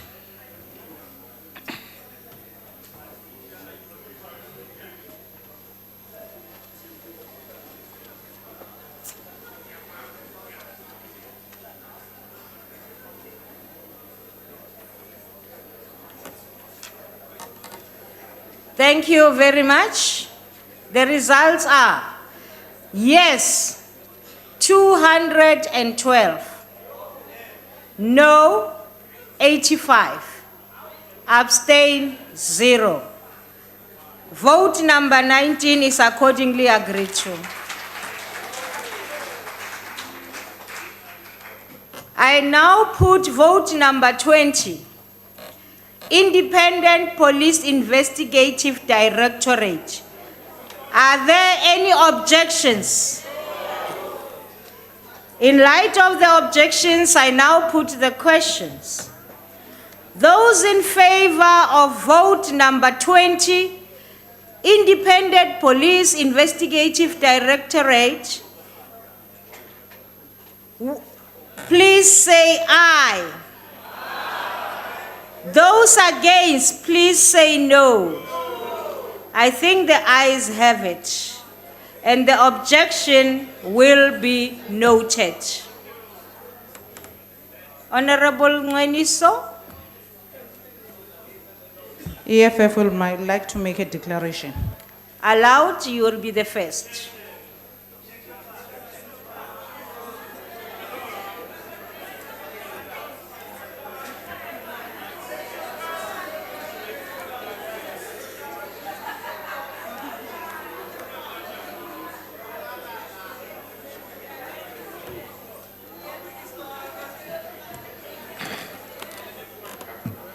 Thank you, Chairperson. Chairperson kwakhona sijongene nengxaki ye department efanele ukubana ngaba iphonononga amapolisa ubugwenxa nezinto ezirongo ezenzekayo. Kodwa into esinayo yi-department ehleli phansi kwephiko lukarhulumente we-ANC apho ixelelwayo ukubana ngaba lo ungamyeka lo tshona kuye. Asikwazi ukubana ngaba siqhubeke sisithi aba bantu mabanikwe ibudget. Sakugqiba ukubana kungoku kukho abantu ababethwa imihla nezolo abafaka ii-cases zabo kwi-police stations. Kodwa ezo cases aziyi ndawo, akukho nto ivelayo ngazo. The only thing eyenziwayo ngabo kukubana baleqeke emva kwabantu abakhonjwe bona ngurhulumente we-ANC. I-EFF ayisupport le budget. Any other party wishing to make a declaration? ANC?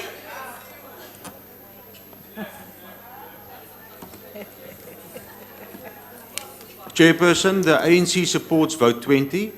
The independent oversight of the South African Police Service and the Municipal Police Service is a critical necessity of a constitutional democracy. The 234 million allocated in the current year will contribute to the independent and impartial investigation of identified criminal offences allegedly committed by members of the South African Police Service and the Municipal Police Service. Spending over the medium term is mainly directed towards the development of specialized investigative skills. In addition, the Directorate will add 16 investigators to its ranks. Compliance, monitoring and stakeholder management are also medium-term priorities, contributing to inspiring public confidence in the criminal justice system by ensuring that the Directorate's recommendations are implemented and lead to disciplinary and criminal convictions. To improve the quality of training for investigators, the Directorate will incorporate training on specialized investigations such as systemic corruption into its training manual for investigators. Money is also allocated for the Directorate to review its guidelines, systems and procedures for investigation and reporting to improve the audit trail for investigating documents within the Directorate.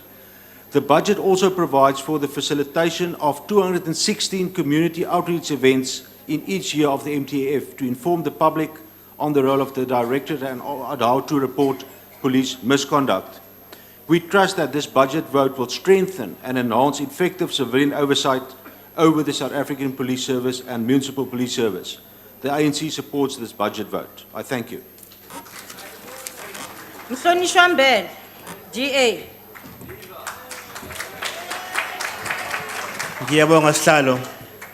Chairperson, our country is in the grip of a political flu, a terrible political flu. Like the flu virus that attacks a person's body, this political flu has attacked various organs of states and our body politic for the past 6 years. This political flu has produced such symptoms as unrelenting state capture and threats to independent state institutions. Chairperson, this is none other than the Zuma flu. Our Constitution has set up various independent institutions to act as an immune system against such viral attacks, including the Judiciary, Chapter 9 bodies, and the Independent Police Investigative Directorates. Unfortunately, it seems the IPID is the latest organ of states to fall victim to this Zuma flu, joining others previously infected like the NPA, SARS, and the Hawks. In simple words, umongameli ukulisa izwe lethu. Compared to roughly a year ago, the IPID is in better shape and well on its way to being a stronger and more capable department. All provincial heads have been appointed, most vacancies in senior posts have been filled, measures to mitigate underspending have been implemented, and the upskilling of investigators has been prioritized. This is why we are happy to support this budget vote, more secure in the knowledge that the money will be used more effectively, in contrast to some among us for whom taxpayers' money ensures they live more secure in comfort. Chairperson, there is one thing esiyaziyo ngale flu, ngivele ngiyasazi. Although flu makes you terribly sick while you have it, once you develop an immunity to that strain. Honorable Mbele. Honorable Ngiba uhlale phasi kancane. Mhlonishwa. Honorable Chairperson, is it parliamentary for honorable members to make a mockery of the honorable member who speaks the same way as Honorable Naledi Pandor? They are making fun of his accent, but he speaks the same way as the Honorable Naledi Pandor. I think you must rule that it's very wrong for honorable members to do that. Honorable Member Ndlozi, what is the mockery all about? And why do you bring in Honorable Pandor to this? No, because all of us have accents, but this one in particular sounds like the one as I listen What is your of point Honorable Naledi Your Pandor. point of My order point of order is that honorable members on the other side are making a mockery of the honorable member. They are making sounds Honorable and it's Member, wrong. Honorable Member, please sit down. That is your own view. That is your own view. Honorable Member, you still have 7 minutes. Is the defender of DA. You still have 7 minutes. 7 minutes. 7 seconds. Stalo, bengizo bonga kakhulu. I added 1 to that because I realized when the watch stopped. Thank you. Chairperson, there is one thing we know about flu. Although it makes you terribly sick while you have it, once you develop an immunity to that strain, it will never make you sick again.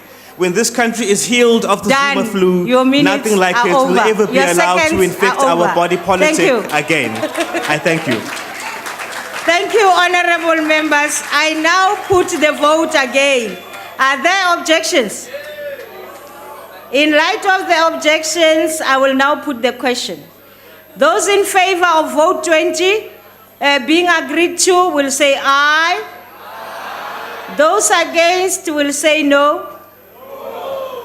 I think the ayes have it and the objection will be noted. Chairperson, EFF calls for division. Division has been called and 1 minute for the bells to be rung.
Thank you.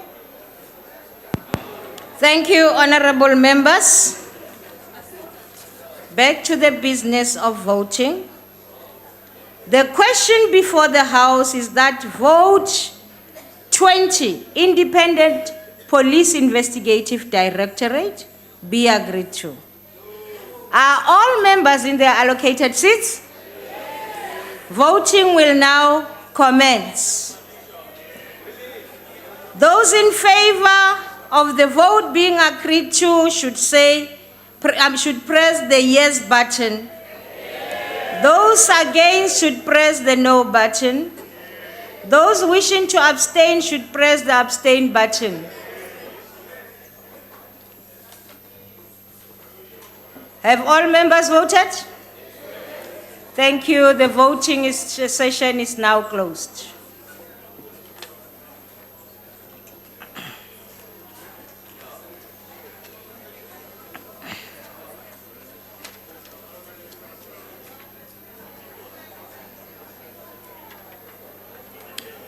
Thank you very much. The results are as follows.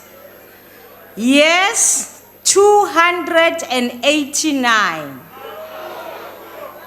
No, 10. Abstain, 0. Order, honorable members. That brings us to the end of today's business. In terms of honorable members, please sit. Honorable members, the House is still in session. I did not adjourn the House. Please sit. Honorable members, in terms of the agreement among parties regarding the duration of today's sitting, the consideration of the remaining votes and the schedule will resume tomorrow after the question session. The House is now adjourned.